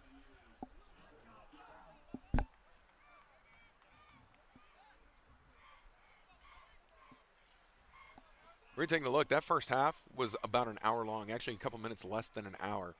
So the run game and the non-hurry style of Baker really, boy, it keeps that clock moving.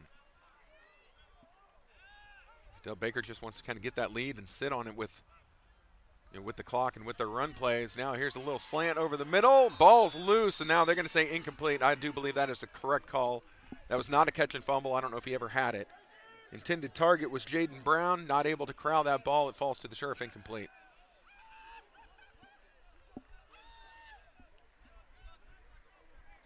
Someone with some very strange sounds coming from the field. That was odd.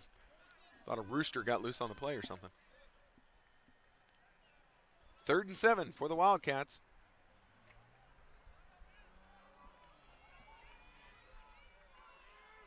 Trying to spread out the Pioneer defense. Now they're going to send their running back all the way out wide. They're looking for him, looking. Got him! Pioneers defense, I saw him going out wide. Apparently they did not. He makes one man miss. They can't push him out of bounds, and it's a foot race to the end zone, and he's going to win. Rashawn Graves Houston with the touchdown for Baker.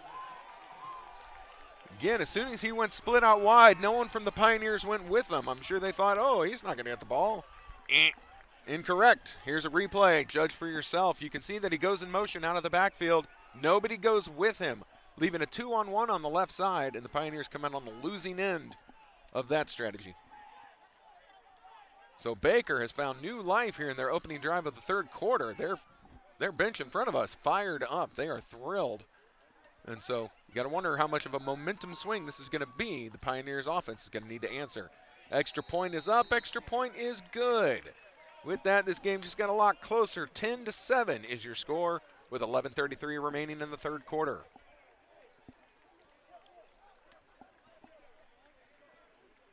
Well, I said at the beginning there, Rashawn Graves Houston, when he checked in to start the third quarter, he appeared to me to be a difference maker. And they put him in right away, and right away it pays dividends with that touchdown reception. You know, the Pioneers defensive coordinator is making a note right now. Make a mental note. If he goes out wide, they're going to him. Or at least he is capable of catching the ball. Boy, he just outran everyone. 2 players try to shove him out of bounds. He's too strong for that. Just stayed his course, trots into the end zone.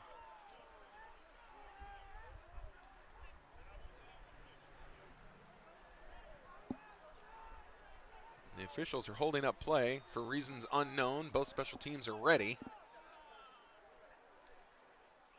Everyone's just kind of standing around while the official holds the ball. There we go. He hands it off to the kicker for Baker. Ball's getting teed up. Yeah, the Wildcats are fired up right now. Pioneers are going to have to weather this storm. See if they can't put something right back in the end zone to answer this.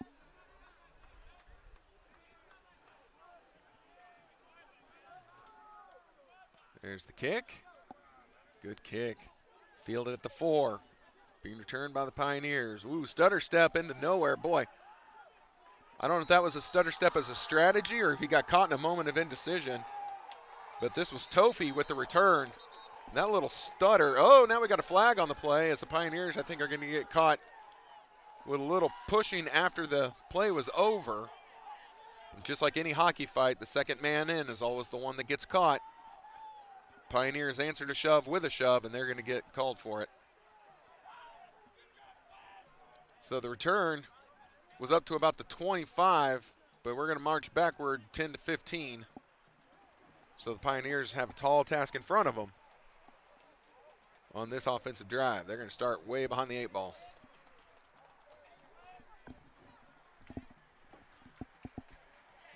Officials are still conferring.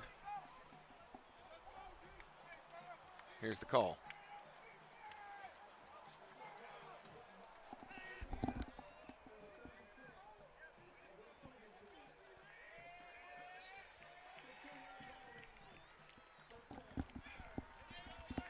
Okay, so an unsportsmanlike conduct on the Pioneers. Jason Lopez called for that. So now the ball placed at the 10-yard line. That's where the Pioneer offense is looking to take over. Again, noticeable absence for today is Jacob Tanis, who has been out with injury quite the while now. The Pioneers offense still missing him. Here's a botch snap. Ball's loose on the ground. The Pioneers fall on it. So bad going to worse.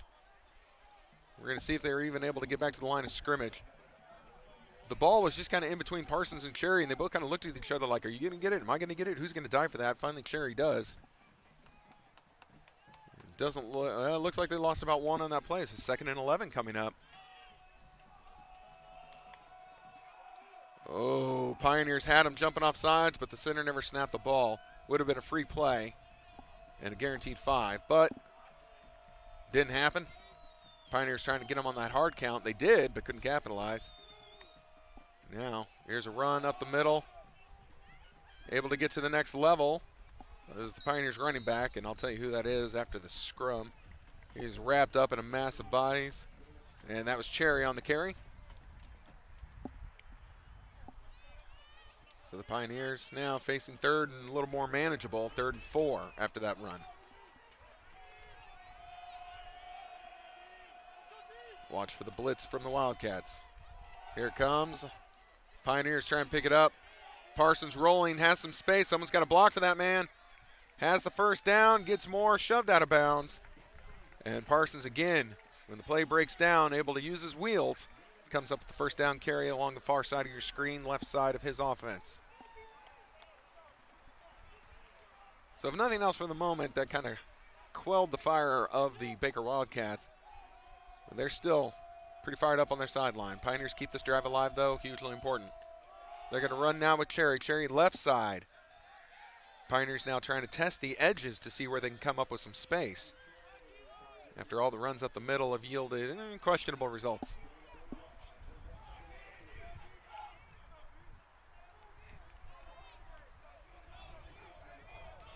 Clock's still running. The Pioneers kind of slowing the pace of their offense now. They're not in a huge hurry. Still with the lead, only by 3. Now they're going to hand it off. They're going to try the middle again and swallowed up whole by the Baker defense. So the Pioneers had the entire offensive line working right. They were going right, going right. They were forcing all their men right. The running back tries to cut left, which cut him right into the surge of linemen as they were coming the other direction. So swallowed up, gobbled up, and laid to the turf. Pioneers got 3rd and 3. Can Parsons create again? No, they're going to hand off. Nothing. Another inside handoff, and this goes to nowhere quickly. With that, the punt unit comes back out, and you got to think now Baker has all the momentum. All of it. Every bit of it. The entire can of momentum. It's on their sideline. They are now drinking from it. Drinking from the golden chalice of momentum.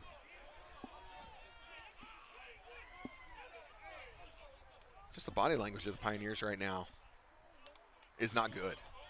Is not good. Baker's been bringing everything at these punts. Pioneers need to be aware. Good snap. They come again. Ball gets away. Great kick. Big hop. This is going to check up for the Pioneers. Pioneers have touched it. Now Baker touched it. Ooh, that might have been an error. And wrestled down immediately at the 10-yard line. Looks like they're going to place the ball around the 11. So 11-yard line is where the Baker offense is going to take over. Pioneers need to stop right here. Like this is going to be a big drive here in the early stages of the third quarter. Heck, almost to mid-third quarter. As these teams, they chew up clock.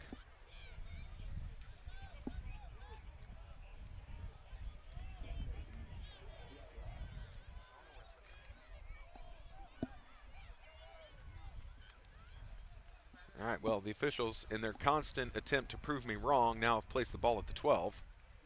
They were doing this to me last game, too. Every time I thought I knew the spot, they'd move it. Quarterback under center, turns, fakes a handoff, design rollout, throwing down the field, has a man underthrown, and now knocked away. The Baker sideline is screaming for a flag. They wanted pass interference. Again, I think that was a 50-50 ball. I could see it either way. If they'd thrown the flag, okay. They didn't, also okay. Again, the ball really underthrown. So, don't know if Hegman is struggling with this breeze that's picked up, but he's been underthrown on a few passes. Brings up 2nd and 10. Quarterback still under center. Now in the I formation. Fullback is behind him. Running back behind the fullback. 2 to the right. Now quick throw out to the right. No blockers as the wide receiver missed his assignment. And the Pioneers able to knock him down for a loss there. They wanted a wide receiver screen, and the other wide receiver just forgot to set the screen. So there were 2 defensive backs on that man, and I mean quickly. So I guess technically they're going to give it a no gain, no loss. All right. Now, official timeout as there's an injured Pioneer. There's an injured official? Oh, the official ran into our player? How dare he? So no, it's actually an official timeout for an injured official. There was a collision between official and player.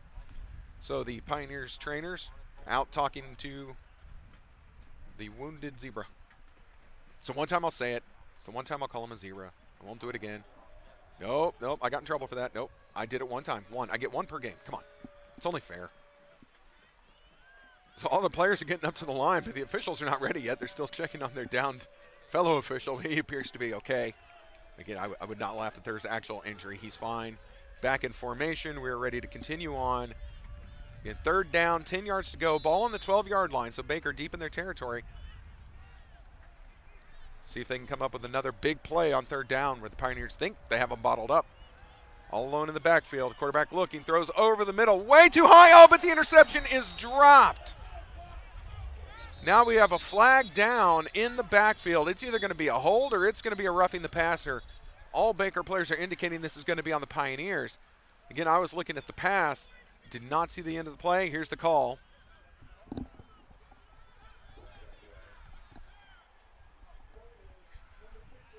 Holding on the offense. Penalty is declined by the Pioneers. It is 4th and 10. Ball at the 12-yard line. Only a crazy person goes for it from here. Baker is not crazy. They send their punt unit on, now unless there's a fake, which I always expect one. I'm not getting lulled into that false sense of security. Their punter will be standing in his own end zone by about a yard or 2 when he receives this. Pioneers are late getting a player out on special teams duty. He is able to get lined up. 1 return man back. Pioneers look like they're playing it safe. The kick is away. Good kick. Big Wildcat hop. Big roll. Pioneers still going to let that go. Ball's going to be down at the 38-yard line. So the 38-yard line, pretty close to midfield, is where the Pioneer offense is going to take over. That's decent starting field position right there if you're a Pioneer fan.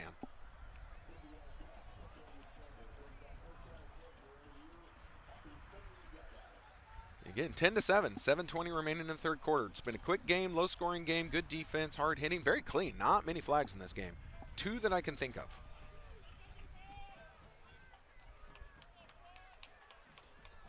Looks like Parsons and Finley are the backfield right now for the Pioneers. He's going to send Finley out. They fake it out to Finley in the flat. Parsons has it, looking to step up. Slips. He better get down or he's going to get killed. He didn't go down. Instead, he elects to be destroyed by 2 defensive linemen. Parsons quick to his feet. He can take a hit. Now he's got his head down. He's got to shake that one off.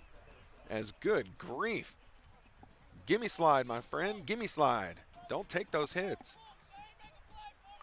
I like Chihuahuas. All right, we're going to try this again. They're going to hand it off to Cherry.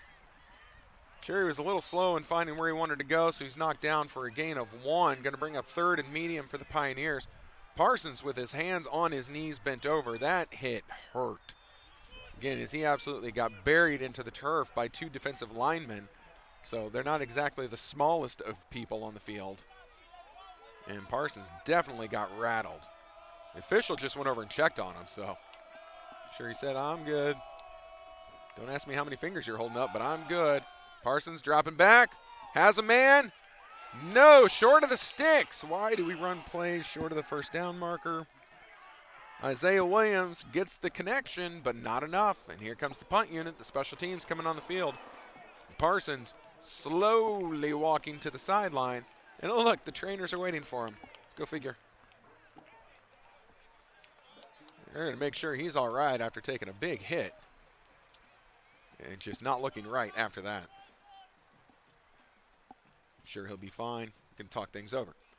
So the Pioneers with the punt. Again, the pressure from Baker has been there on every punt. High snap, trouble. Boy, they almost got there again. Fair catch called for, taken, granted. Ball at the 18 to 19 yard line. Flag down in the backfield. Oh, this is in the area of running into the kicker. Let's see what happens. Even if it's roughing the kicker, it's 15. If it's running into, it's 5. Either one gets the Pioneers a first down. 3 officials are conferring. Again, I was looking at the punt return. I did not see the alleged hit, but that flag went flying. So we've got laundry on the field. We got to wait and see what this call is. This could be a big one in favor of the Pioneers. On a lot of these, though, they decide to pick them up. 4 officials in on this conversation.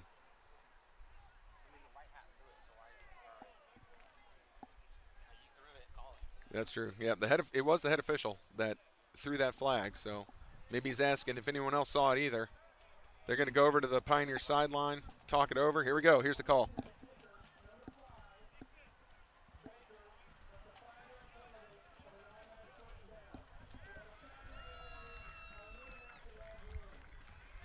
What was that last part?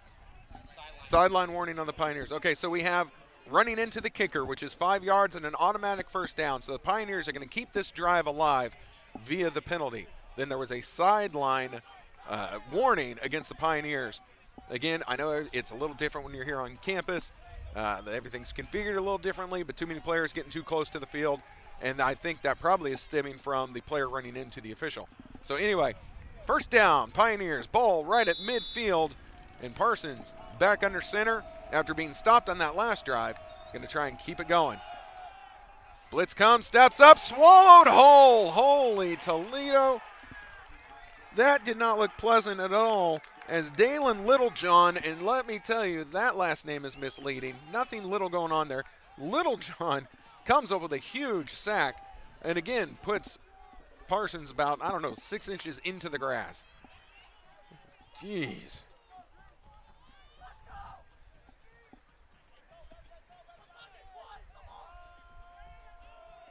Pioneers are definitely slowing the pace right now, probably so Parsons can shake the cobwebs loose, as he is just getting blasted. Oh, man, now the Pioneers look lost. Where are we at on the play clock? We're down to 10 on the play clock. Parsons has time. Man in motion is Finley. They're going to get to Finley. Boy, Baker was there, but the first man missed. Second man missed. He turns upfield, initiates some contact, so he's able to get some positive yardage. It's going to bring up 3rd and short. Oh, yeah, sorry, I forgot about the sack. I was looking at the wrong stick. See, even I'm getting used to the configuration out here. Sorry, it's still 3rd and a mile. 3rd and a mile and a half. If you're a runner, it's 3rd and a warm-up run. But the Pioneers have to go a long way on 3rd down. Parsons goes over the middle of the field, hit immediately, short of the sticks.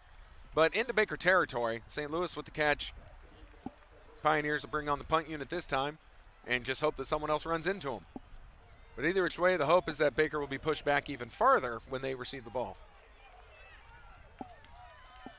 Definitely too far for a potential field goal attempt, but the punter can work on some placement here and try and pin him inside the 10.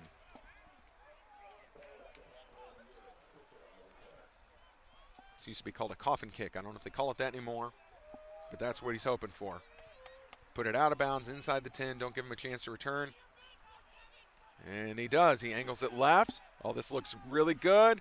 Oh, muffed on the play. Ball's loose. Pioneers appear to have it. It's bouncing around. Pioneers think they have it. Officials are unpiling the bodies. The return man had it. First down, Pioneers. That is a muff in every sense of the word. It hit the return man right in the chest, bounces to the ground. Ball gets battered around a little bit, and ultimately the Pioneers special teams comes up with it. So the Pioneers are now going to take over again on offense after the penalty, now after a muffed kick on the 11-yard line heading into the goal. So if they do actually place the ball on the 11, the Pioneers technically could get a first down before scoring the touchdown. Let's just go ahead and score the touchdown and not have to worry about the first down. So yeah, it's going to be 1st and 10, ball on the 11-yard line. See what the Pioneers can do. So this drive being kept alive by mistakes. It's the best way to put it. Mistakes by Baker are keeping this drive alive for the Pioneers. Parsons looking, steps forward. He's going to run. And again, does not do a give-up slide. Gets hit by 2 players. Now he's at the 5-yard line. Comes up with positive yardage. But boy, he is taking a beating out there.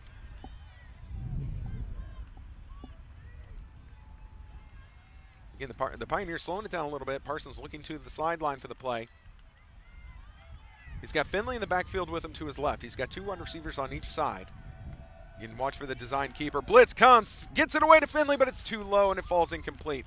Baker brought the house. And thankfully, Parsons got rid of it. No turnover. I mean, yeah, it would have been great if Finley caught it.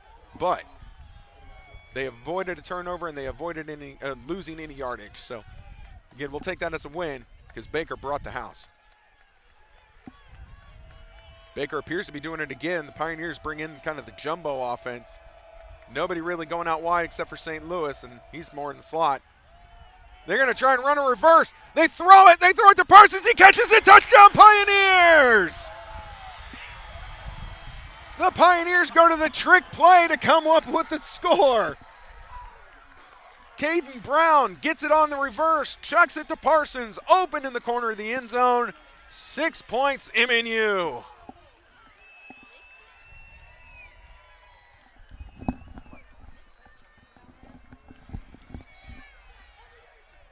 Do we have a replay of that? Have you shown a replay? Have you shown it about 5 times? I think we need it about 5 times. Just keep showing the replay for the rest of the game.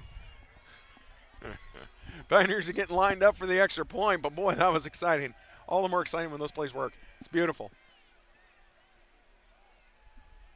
Low snap, but good placement. Kick is up, and the kick is good. So with that, the Pioneers are able to extend their lead on an exciting trick play. It is now 17-7 with 2:32 remaining in the 3rd quarter. Oh my goodness, that was fun. I'll tell you, Baker, they brought it. And the Pioneers, it looked like that play was going to get blown up to the backfield, not going to lie. And I thought when they were continuing on with that reverse, we were just going to lose more yardage. Again, I'm wrong, as then Brown sends it away. And hits Parsons. Parsons was wide open too. They did not cover him even a little bit. And he was able to collect it and score.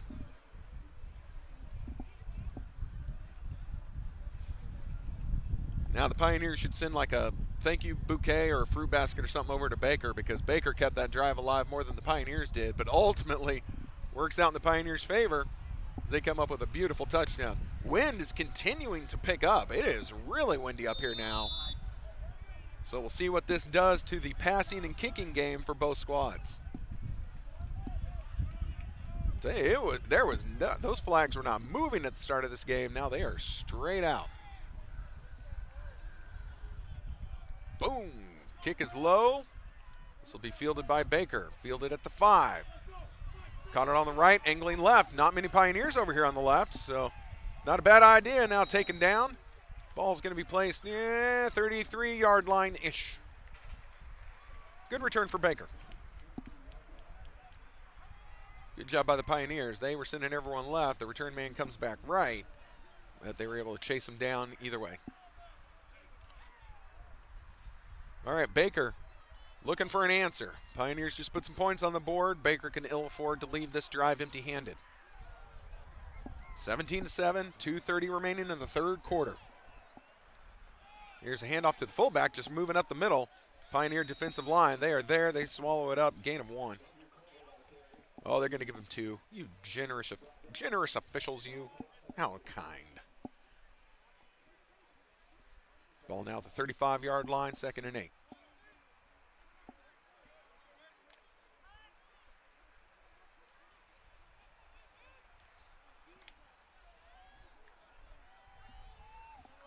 Worth noting, back in the game, Graves Houston. I've been calling his name a lot. They're going to hand it off to him. He's working to his left, tries to cut back right. Pioneer defense is there. He's knocked down. Going to get about 2 or 3 more on this play. So about third down. About 5 to go. Let's see. Yep, 5. 3rd and 5 after the run. See what Baker dials up here. They can try and go back to the air. Not a lot of success through the air thus far, except, well, I mean, I stand corrected. They had a touchdown pass. But on 3rd down, we'll see. See what happens. 3rd and 5. Their running game has been pretty good. To me, it looks like they're going to pass on this. Design quarterback keeper. He's going to have enough for the first. Oh, maybe not. Men at the line. Oh, this is all going to come down to the spot. I think they're going to mark him short. The official runs in, marks him short by a yard. I thought he had enough for the first down, but then he cuts back inside. If he had just continued on straight, he would have had plenty. So on 4th and 1, Baker's showing punt. Again, you guys know, I don't ever believe it anymore. I don't believe it when anyone shows me a punt. What do the analytics say? No, I don't care about that. But worth keeping an eye on Baker. 4th and 1, but again, they're in their own territory, so maybe they do actually send this away. Whoa, whoa. Lot of whistles. Timeout Pioneers, as it looks like they had 10 men on the field. That's putting yourself in a disadvantage.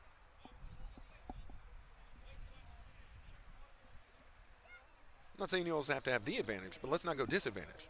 Let's just have it be even. Is even okay? So the Pioneers use their first timeout of the second quarter.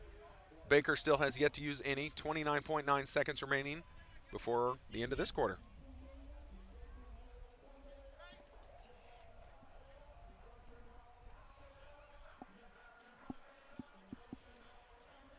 That wind is still going. Again, not exactly cloudy, not exactly sunny here. Just kind of, very hazy. It's hazy right now, so really not affecting anyone on the field.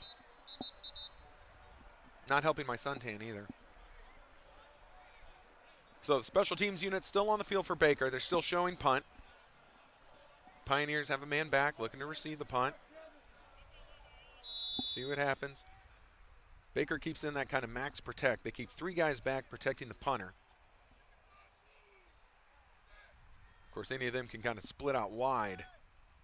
And they look like they're going to hold. Yeah, the Pioneers were in a total prevent. They were not going to let anything bad happen on that. Now Baker touches, and down the ball is around the 12-yard line.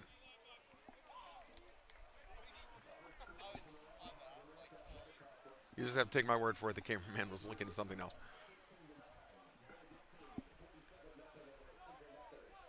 All right, so 17-7 as we come down to the last play or 2 of the third quarter. This game still moving along quickly, very quickly. Pretty clean. Biggest penalty really was a backbreaker for the Wildcats. That roughing the kicker, or running into the kicker, which kept a soon-to-be touchdown drive alive for the Pioneers.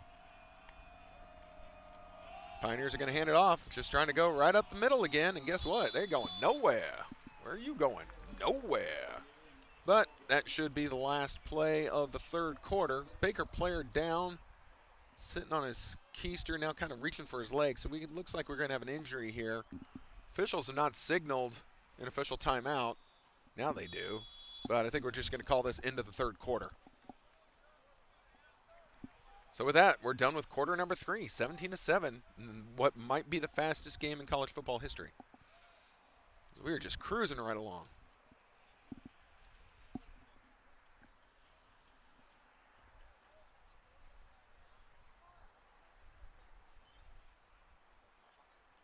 Yep, we're going to go to commercial. We'll be right back with some stats eventually.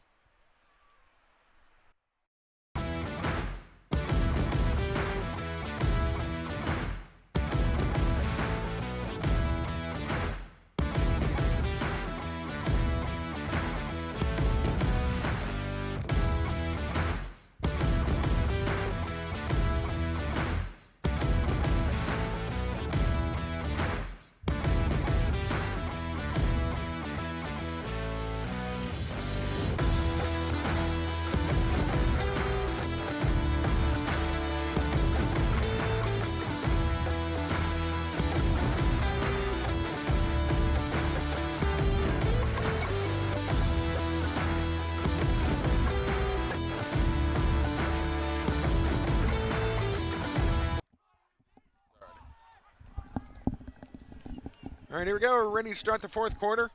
The injured player for Baker was Terrell Simpson.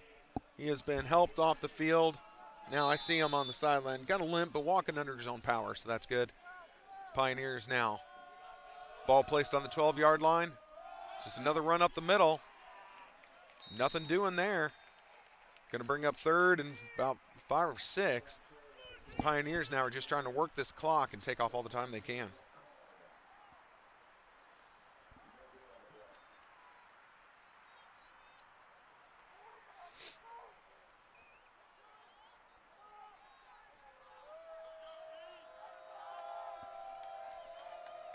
Parsons all alone in the backfield. Sent Cherry out. Has a man in the middle. The pass was too high.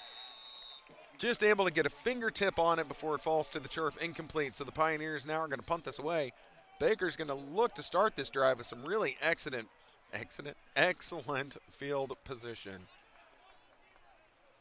Told you guys, I've had a rough weekend. It's only Saturday. A lot of talking. Yeah, the return man for Baker is just standing at the right around midfield. Pioneers are really going to have to get a hold of one. Remember, Baker has brought the heat every time on every punt, and they have come really close. Here they come again, and they almost get it. Low kick, fortunate to take a Pioneer bounce. So it crosses midfield, and it's going to be down at the 47-yard line. So Baker's going to start their drive in excellent field position, already near midfield. 14-16 left, trailing by 10.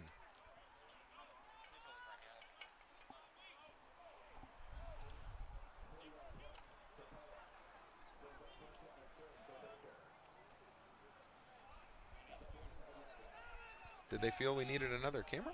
Look at that. All right, Baker's going to start this in the shotgun. Only one receiver out really wide to the left. Now they're going to fake the toss. Throw it, interception. Holy cow. That was gift wrap to the Pioneers. Looking for the pick six. Oh, there we go. Down around the 20-yard line. But I don't know what Hegman thought he saw, but what he ended up seeing was Kid Dickerson sitting there just politely reading the paper and waiting for the ball to get to him so he could intercept it and run it back.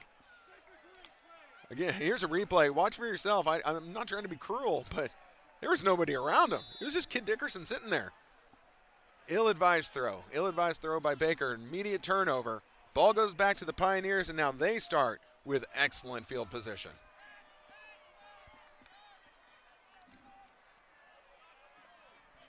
So the ball is placed at the 20-yard line. Pioneers already deep in Baker territory. Pioneers just need to really avoid a turnover of their own right here. Good protection. Parsons has time. Man coming. Got to get rid of it, and he doesn't. The clock in his head did not go off, and he gets dropped for a loss of 6. Parsons took way too long to unload that ball, and he paid for it. Again, the protection was good, but eventually a defender gets free. And he just laid Parsons down.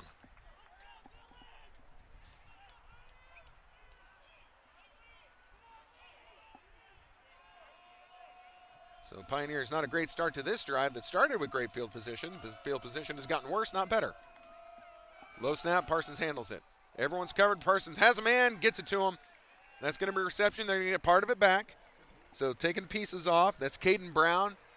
He just ran a little curl route, was able to come up with it and just sat down. Touched by the defender. So the ball's now back at the original line of scrimmage. We're back up to the 20. 3rd and 10 coming up for the Pioneer offense.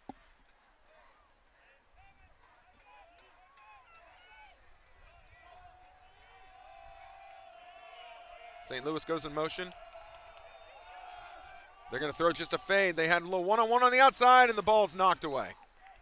Good defense by the Wildcats. I like the idea by the Pioneers. They had one-on-one coverage on the outside, just not able to connect, and good defense by the Wildcats to knock it down. It's going to bring up 4th down. Wind is picked up, like I said. I would mildly say it's going to be in their face on this one. This looks like this could be 37-yard attempt. See if the Pioneers can knock it down from distance here. Trying to extend their lead, up 10 now. Trying to make it 13. Good snap, good placement. Kicks on the way. He's got enough leg. It's good.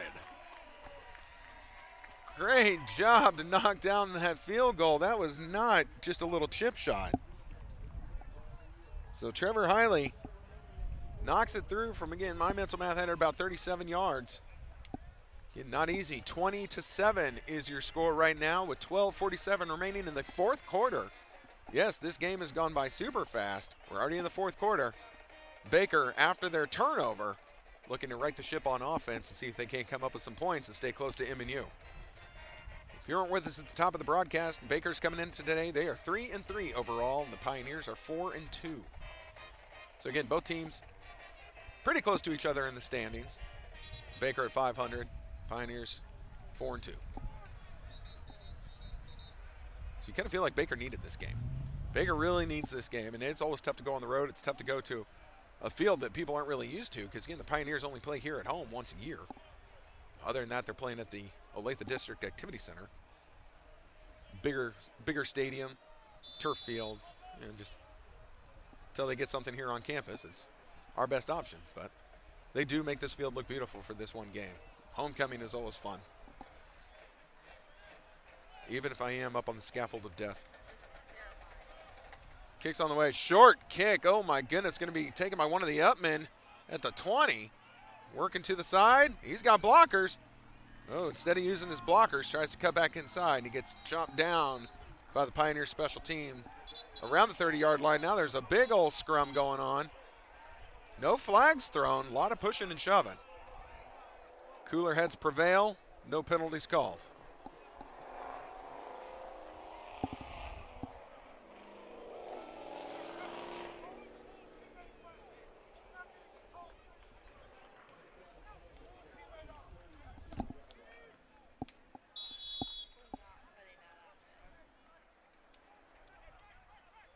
All right, Baker quickly coming in. They're showing their little hurry up, trying to get the Pioneer defense sleeping. I formation, fullback in play. They're going to give it to the running back. Fullback leading the way. Too many words. Good grief. And there's a tackle. Minimal gain. That carry was Cole Fisher. Cole Fisher's quietly had a good game. He hasn't broken off any of those big plays, but he's been pretty steady every time he gets the ball. A lot of running backs for the Wildcats, so you never know who you're going to get thrown your direction. Here they come again. Quickly out of the huddle again. I mean, eventually they're going to have to show a little sense of urgency as we're in the 4th quarter. And another handoff. Nothing doing. Pioneer defensive line is there. 20-7 is your score with 12 minutes remaining.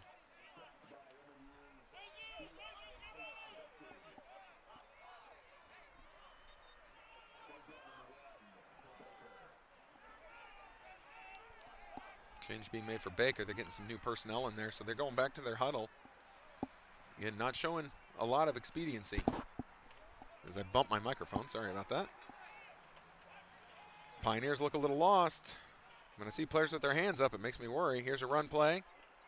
Met at the line, knocked down. This has to be, boy, they're right by the first down marker, but I think they stopped them. I think they're going to be short of the first. Indeed, they are. Big decision coming up for Baker. And they're sending out the punter. 4th and 1, and they're sending out the punt unit.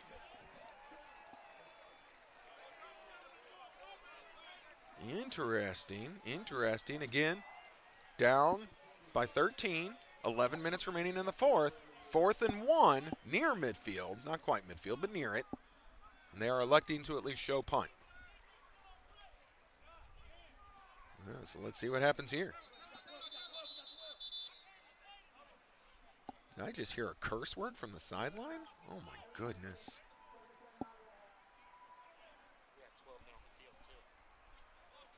Oh boy, Pioneers dodged one there as they had 12 men on the field. Used another timeout, so you got to hope this game doesn't end up coming down to the wire. Pioneers have had to use 2 timeouts in this half. One when they had 10 men on the field and the other when they had 12. So both timeouts were personnel related, not strategery.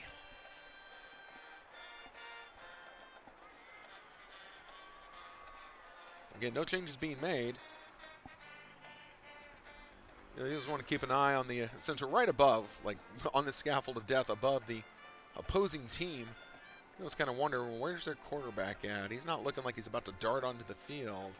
They're going to keep the punter out there, right? I don't see their quarterback. He put on a different number. I'm kidding. All right, here we go. Pioneers. Again, this is their second special team snafu where the personnel was not correct. Might be something to address for the next game. All right, well, the Pioneers send the house, so they're going to try and protect against any potential fake. I like the idea of protection against the fake. Good snap. Pioneers back off. Yep. Oh, this thing is high, but it's not very deep. Fair catch called for, and there it is, granted and taken. So Finley comes up with the fair catch. Pioneers will start roughly the 18-yard line. This chain gang goes moving down the field.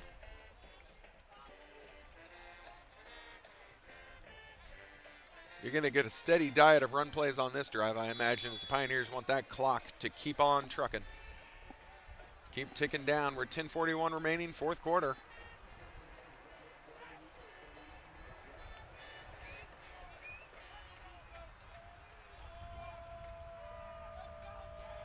Parsons takes it, hands it off. Cherry's got a little room. Boy, but it got taken away quickly. That is good work by the defensive line for the Baker Wildcats. That man shed his block and was able to come over and tackle Cherry. That's Mitchell Henry. Mitchell Henry, great play. I thought Cherry had room to work with, but he was able to get off his blocker and knock him down at the line. Just grab him by the shoelaces and drag him down.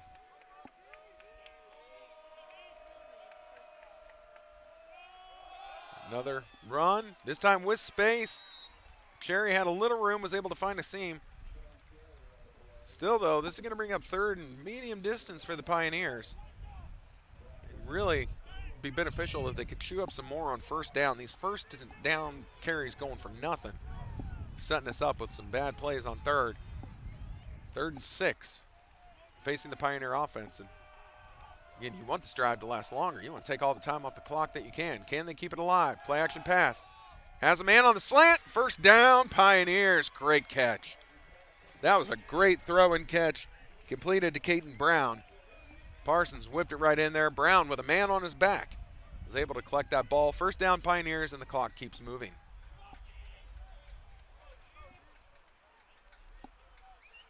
Parsons now has 3 to his left. They're trying to spread out Baker. Imagine this is going to be a run. Hey, look, they give it to Cherry. He's running. He's got room on the right. He turns the corner. Turns upfield, sheds a tackler at the 50, 45-40, and now knocked out of bounds at the 40-yard line. But that is Cherry's best run of the day. And there's a flag all the way in the backfield where there could potentially be holding. Oh, no.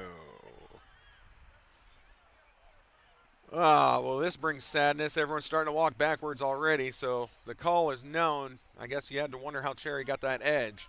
Must have been due to a hold.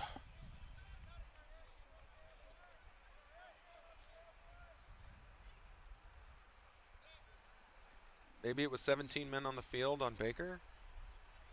23 men. No? Okay. The officials are conferring, but I think both sides know the outcome of this discussion, as the Pioneers have walked all the way back to the original line of scrimmage. and are fixing to walk back even more. Here's the call from the official. 2 plays in a row of no gain, so 3rd and 25 awaits the Pioneers. Now whistles blown, injured player for the Pioneers. Training staff comes out to check on him. I can't see the number. I'll get you that when I can. We're going to go to commercial with this injury.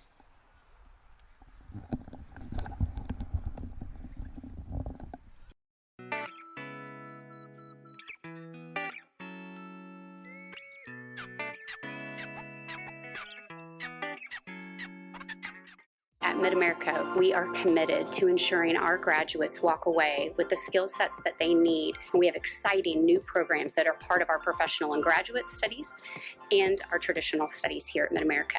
As you can see, Mid-America is an exciting place to be, and we're ready for you to jump in and join us as we move forward transforming the world for our God.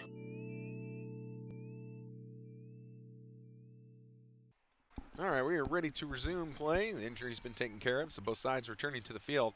Pioneers facing that 3rd and 25 with 8:03 remaining in the ball game. 20-7 is the Pioneer lead.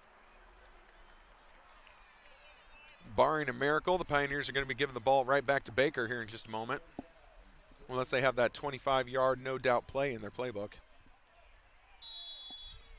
That is not in any playbook I am aware of.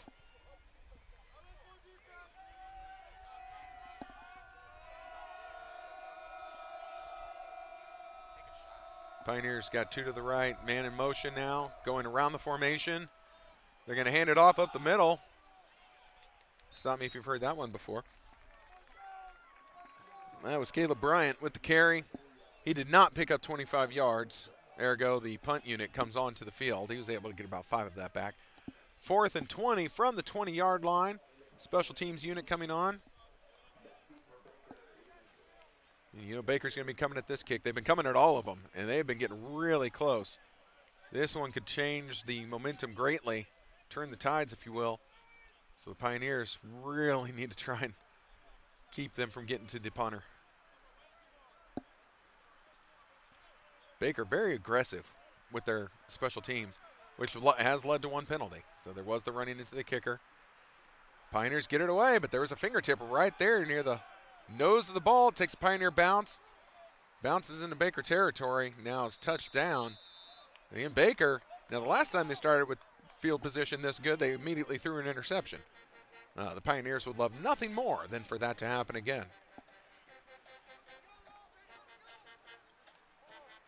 Ball's placed on the 47-yard line, so Baker only 3 yards deep in their own territory.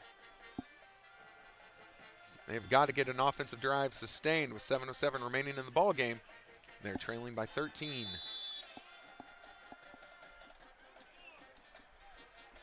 Well, now the officials move the ball up just because they do that to irritate me. Ball at the 48-yard line because why not?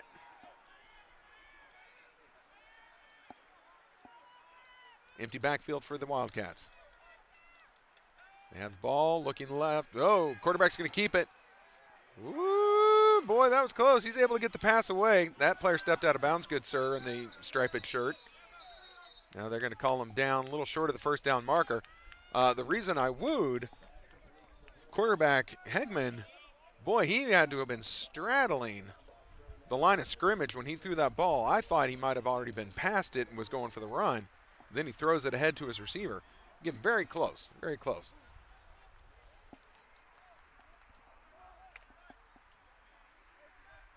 Instead, the pass was completed. It was good to Will Roberts. Will Roberts 2 yards short of the first down marker on that.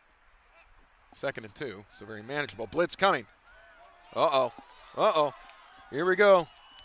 This is Houston, and he's pushed out of bounds. But Graves Houston, he got free. Quarterback found him, and we know he can do something when he gets the ball. This is definitely enough for the first down, but the Pioneers don't give up the big play. As the blitz was coming from the Pioneers, ran right by Houston, who was going out wide. And the quarterback found him, but thankfully pushed out of bounds. Damage done, but not a lot. But Baker getting deeper and deeper into Pioneer territory. Ball's on the 32-yard line now.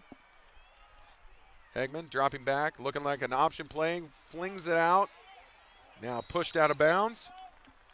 This was Tanner Cobb with the reception. Pushed out of bounds. And let's see where we're going to spot this. They didn't give him much on that. Just a gain of about, man, did they give him 4? Gain of 4. Thought that play went farther. Okay, gain of 5. There we go.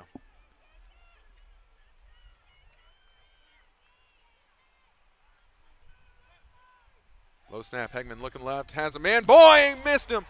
And it bounces off the Pioneer defender who was going out in coverage. Had a good angle on that pass, and that pass was never going to be within reach of his intended target. It just kept drifting and drifting right. Actually hit the Pioneer defender, but his head wasn't turned. He never saw it. Hit him right in the chest. If he had seen it, he would have had the easiest interception of his life. So dangerous play, but crisis averted for the Wildcats. Now 3rd and 5. So they're trying to keep this drive going. Again, after seeing their kicker's last attempt, I would not be comfortable with a field goal attempt from here because, again, they need yards. Empty backfield. Pioneers bring in the heat. Quarterback steps forward. He's got a lot of room. Pioneers have not kept a spy on him. It's like apparently they don't trust his running ability, but that was more than enough for the first down as he gets marked out of bounds at the 8-yard line.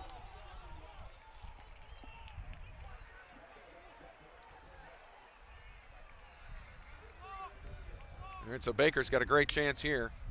They're inside the 15. Ball now at the 13-yard line.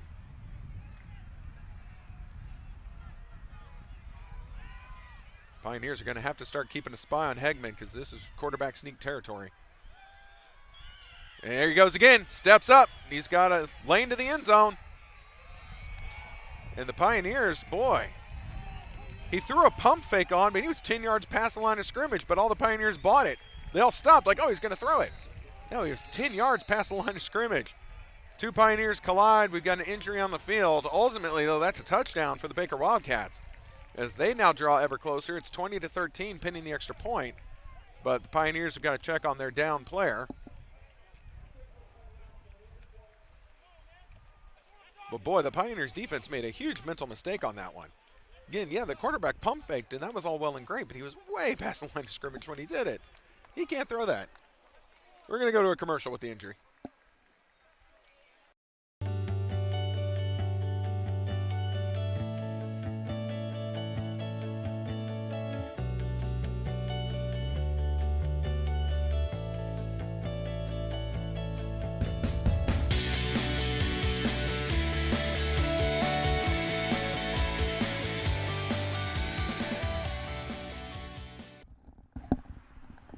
All right, Pioneers still with the man down.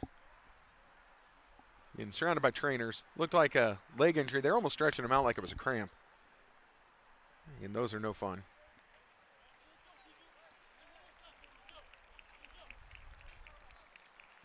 So again, the Baker sideline, now they've gotten a lot of their fire back as they're about to be down 20-14. Again, an extra point pending. It's 20-13 right now.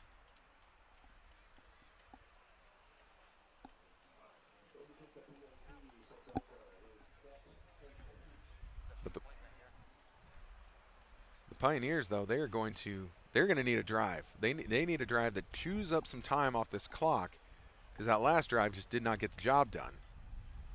4:51 remaining, and Baker is clawing back into this game. Good snap, placement's down, the kick is up, and the extra point is good. So 20-14 is your score. Again, Baker very thrilled. Pioneers need to match that intensity and come back with a really good offensive drive that takes up a lot of time off this clock. They have got to pick up a few first downs. Baker still has all 3 of their timeouts. That can come into play later. Pioneers only with 1, as they've had to use 2 timeouts this half simply due to special team personnel snafus.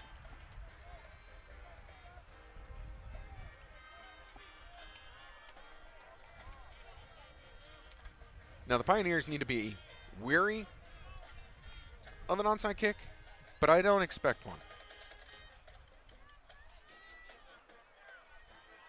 Weary? Boy, I can't use words. Anyway, they need to be aware. How about that? They need to be aware. Jeez. Do what? Yeah. Yeah, and I don't expect Baker to try anything sneaky here. I also wouldn't be surprised if it happened. Their kicker, he's 11 yards back from the ball. He looks like he's going for his big run up on it. And, yeah, he sends it away. Not a great kick, though. Going to be fielded at the 10. Pioneers now trying to angle the other direction. And taken down right at the 25-yard line, so that's where the Pioneer offense is going to take over. And I swear to goodness, if we keep trying these inside handoffs, I might scream. Because the Baker Wildcat defense is more than ready for our inside handoff.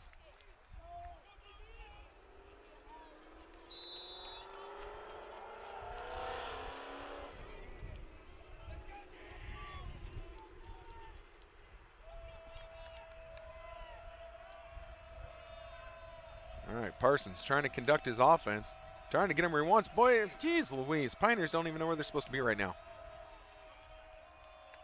This play looks broken from the beginning. Here's hoping it's not. They can make something out of this. Parsons has him where he wants him. Oh, goodness, an inside handoff. This one works out okay, though. Cherry is able to come up with a good chunk of yards on the first down carry. I will not complain about that. Going to bring up second down and 5. Second and 5. The Pioneers have got to keep the clock moving.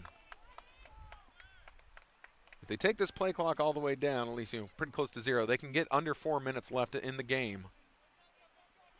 If they just do this correctly with the play clock. Here we go. There's 20 on the play clock. Parsons is trying to rush everyone on the line. They don't need to do that. 15, and he snaps it. Don't agree. Here's a run, but the Pioneers able to get the first down and a little bit more. Bouncing off defenders was Cherry, so we'll take that. Moves the sticks, keeps this drive going. Sean Cherry, good carry there. He has had a lot of carries today, just not all of them for positive yards. Been knocked down at the line a lot. Baker Wildcat defensive front 4. They have had a good game.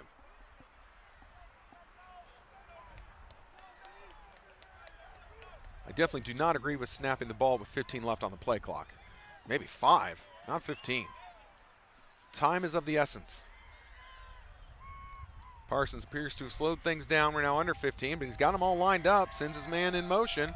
Down to 10. Still holding. Here we go.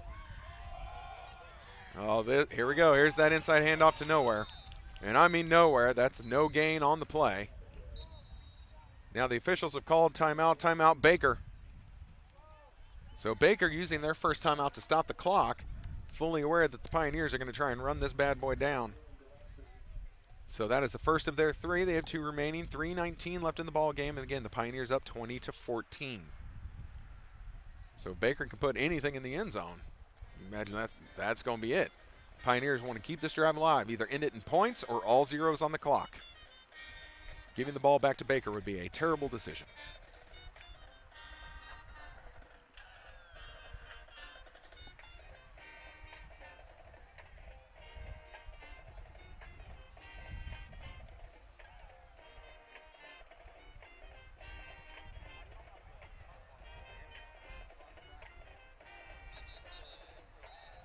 All right, the officials getting everyone back onto the field. So the Pioneers came into today. They are 5-2 overall. I'm sorry, I kept saying 4-2. They're 5-2 overall. They're 3-0 at home, so trying to keep that going. As in the city of Olathe, they have been undefeated. Next game for the Pioneers is October 29th. They're at Evangel University. So they'll be in Springfield, Missouri. Then Saturday, November 5th, home against Missouri Valley. So our next home game will be back at ODAC, and that's on November 5th. Parsons takes a snap. They hand it off. Nothing. Nothing up the middle. So now another timeout called by Baker. They want to stop this clock. They want to get that ball back with time remaining. Pioneers appear to be playing along with that, as it's now 3rd and about 8.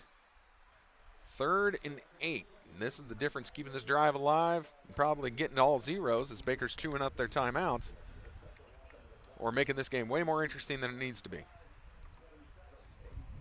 I really don't want the game to be this interesting. Can we just score on this play? Long pass play? Something? Anything? Bueller? Again, I think the Pioneers only with 2 more home games this year. I'll continue on with that as that's what we were talking about. Yep, Saturday, November 5th, 1 o'clock at ODAC. And then they end the season on Saturday, November 12th, again at home at ODAC against Benedictine College. That's senior day. Benedictine currently is ranked number 8. So Pioneers going to have a tough task when Benedictine comes to town. So come out to ODAC for the last 2 home games, November 5th and November 12th. Cheer them on. You either do that or you're stuck listening to me. Your decision.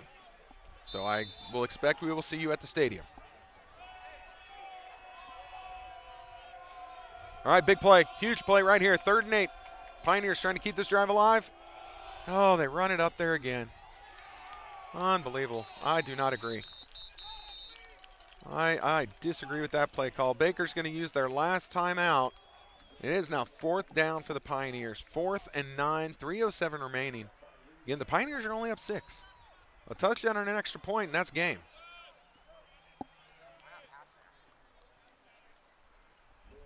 So I know the coaches do not care what the one broadcaster guy says, but boy, howdy, not thrilled with all those inside handoffs when you're trying to put the game away. You had to get a first down.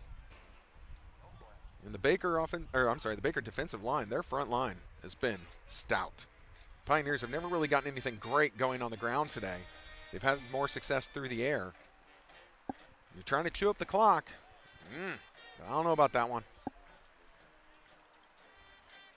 So the Pioneers are going to punt this away with 3:07 remaining. Baker used their last timeout, so they are officially out of timeouts now. This drive is going to have to be without the help of a timeout. Our scoreboard still says that there's one left for them, but at my mental math, there is not. And again, every punt has been dicey as Baker seems to get there every time. They're always just a fingernail away from a block. Here they come again. That one is blocked. They got a piece. Takes a Pioneer bounce, fortunately. Oh, geez. Now the Pioneers let it bounce. It gets returned by someone. And this ball near midfield, the ball's going to be placed at the 46-yard line. I told you they'd been coming. And now they finally got a hold of one. No timeouts left, 2:52 remaining in the game. Baker has to have a touchdown. Field goal does very little. Pioneers defense has got to get amped up and come up with a stop here. You got to think they're going to have to pass more than 9, having no timeouts left in this game. But 2:52 is a lot of time. Oh, yeah, and don't forget about that quarterback because he's starting to find his legs here in the second half. The Pioneers don't have someone assigned to him. He's just going to run this down the field.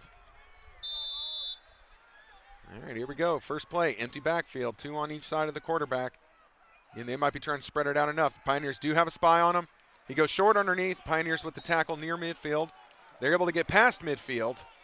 And now they're going to the hurry up.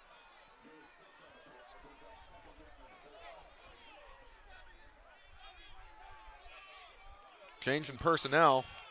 Oh, man lost his shoe. So they got to find someone to get on the field. Baker has no timeouts. Plenty of time on the play clock. But they had to get somebody in for the wide receiver who had lost his shoe. So another tight end checks in. More protection for the quarterback. He has his plays, calling it out, but this is precious time coming off the clock for the Wildcats. Ball is snapped. Quarterback drops back, looks.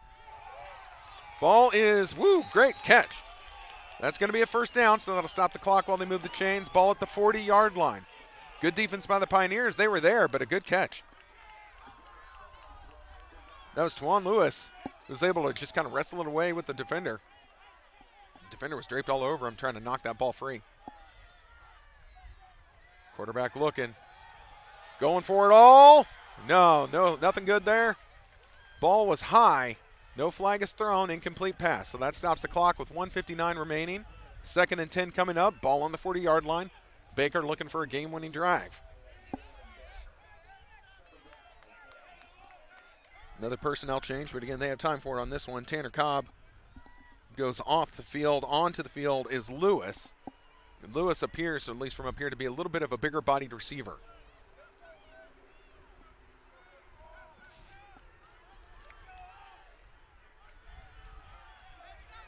Pioneers just with 3 down line. No, actually only 2 down linemen. We'll see how many they send. They're only going to send 3. Pressure. Flag thrown. This looks in the area of holding. Throw out of bounds. That's going to be incomplete. But this is going to be a hold, I believe. on Baker.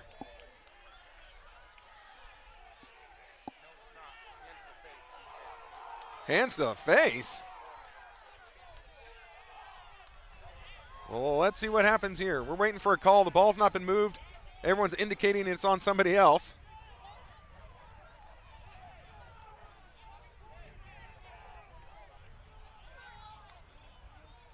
Here we go with the call.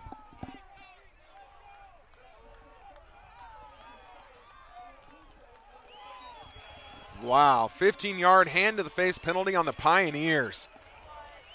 Gift wrapping 15 yards to the Baker Wildcats with 1:52 remaining in the game. Baker now 1st and 10, ball on the 25-yard line. Again, that flag looked in the area of holding as the Pioneers were desperate to get to the quarterback. There must have been a hand coming up a little high. I didn't see it, but I don't have the value of monitors or replays. Quarterback steps up and is taken down at the 20. Again, no timeouts for Baker. They're going to have to hurry. Going to bring up 2nd and 6. Get ball at the 20. Baker has to have a touchdown. Field goal does nothing. Hegman calling out the play to his players. Dropping back, looking. Pioneers are keeping people on him. Goes for the end zone. Intercepted! The Pioneers have it in the end zone. Returning and up to the 15-yard line. And that, folks, is going to do it. I do believe that was Caleb. No, I'm sorry. Jeez. That was Proctor, wasn't it? Oh, there's a flag on the play, hopefully for excessive celebration. The Pioneers did get a little amped up. We got to see what this flag is about. But if it's after the play, then that interception will stand and it'll be Pioneer ball. Here's a replay coming up. Tell me who got this interception. Find the number for me on there, please. Number 3, thank you. So that was Dalen Proctor.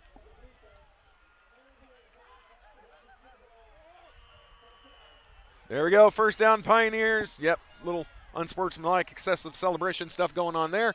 Matters not, but Proctor with the interception that should seal the deal for the Pioneers with 1:16 remaining. Baker is out of timeouts. So the offense heading onto the field. Again, these kneel downs are never gimmies, but let's go ahead and get that done. Apparently they're having a party underneath of us, so this scaffold is shaking something fierce, which is not fun. I feel like I'm surfing since I've been standing here this half. And Parsons, intent just to stand there with the ball to keep the clock going. All he has to do is kneel down. It's not going to matter much.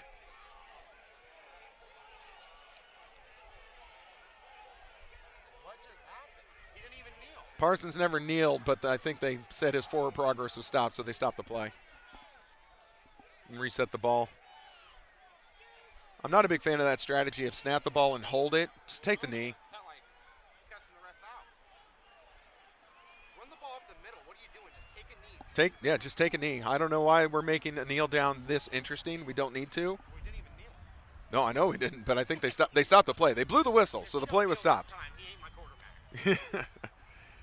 Now just kneel down. There we go. They blown the whistle. They normally blow the whistle pretty quick so that no one comes through and lights anybody up, and I think that's an excellent strategy. But that's going to do it, folks. We got a little interesting at the end, but this ball game is over. Your final score, the MNU Pioneers 20, the visiting Baker Wildcats 14. So again, without a lot of the fun replays and stats and stuff, I'm sorry we couldn't get you a more in-depth analysis. But if you want to see everything from the game, please go to MNUsports.com and you can see all the stats from today's game. Again, a good win here on campus for the Pioneers against our rival Baker Wildcats. Good game by everyone. Not on a lot of flags. Got a little chippy at the end, but what game doesn't? So everyone's shaking hands here at midfield, and that's going to do it for our broadcast. Thank you so much for joining us today. We will see you again November 5th when we play Missouri Valley at the Olathe District Activity Center. So please make sure you're there in attendance or visit us on the Pioneer Sports Network. I'm Kyle Walker. Everyone have a great rest of your weekend. I'm going to go not talk for the rest of the weekend. Good night, everybody.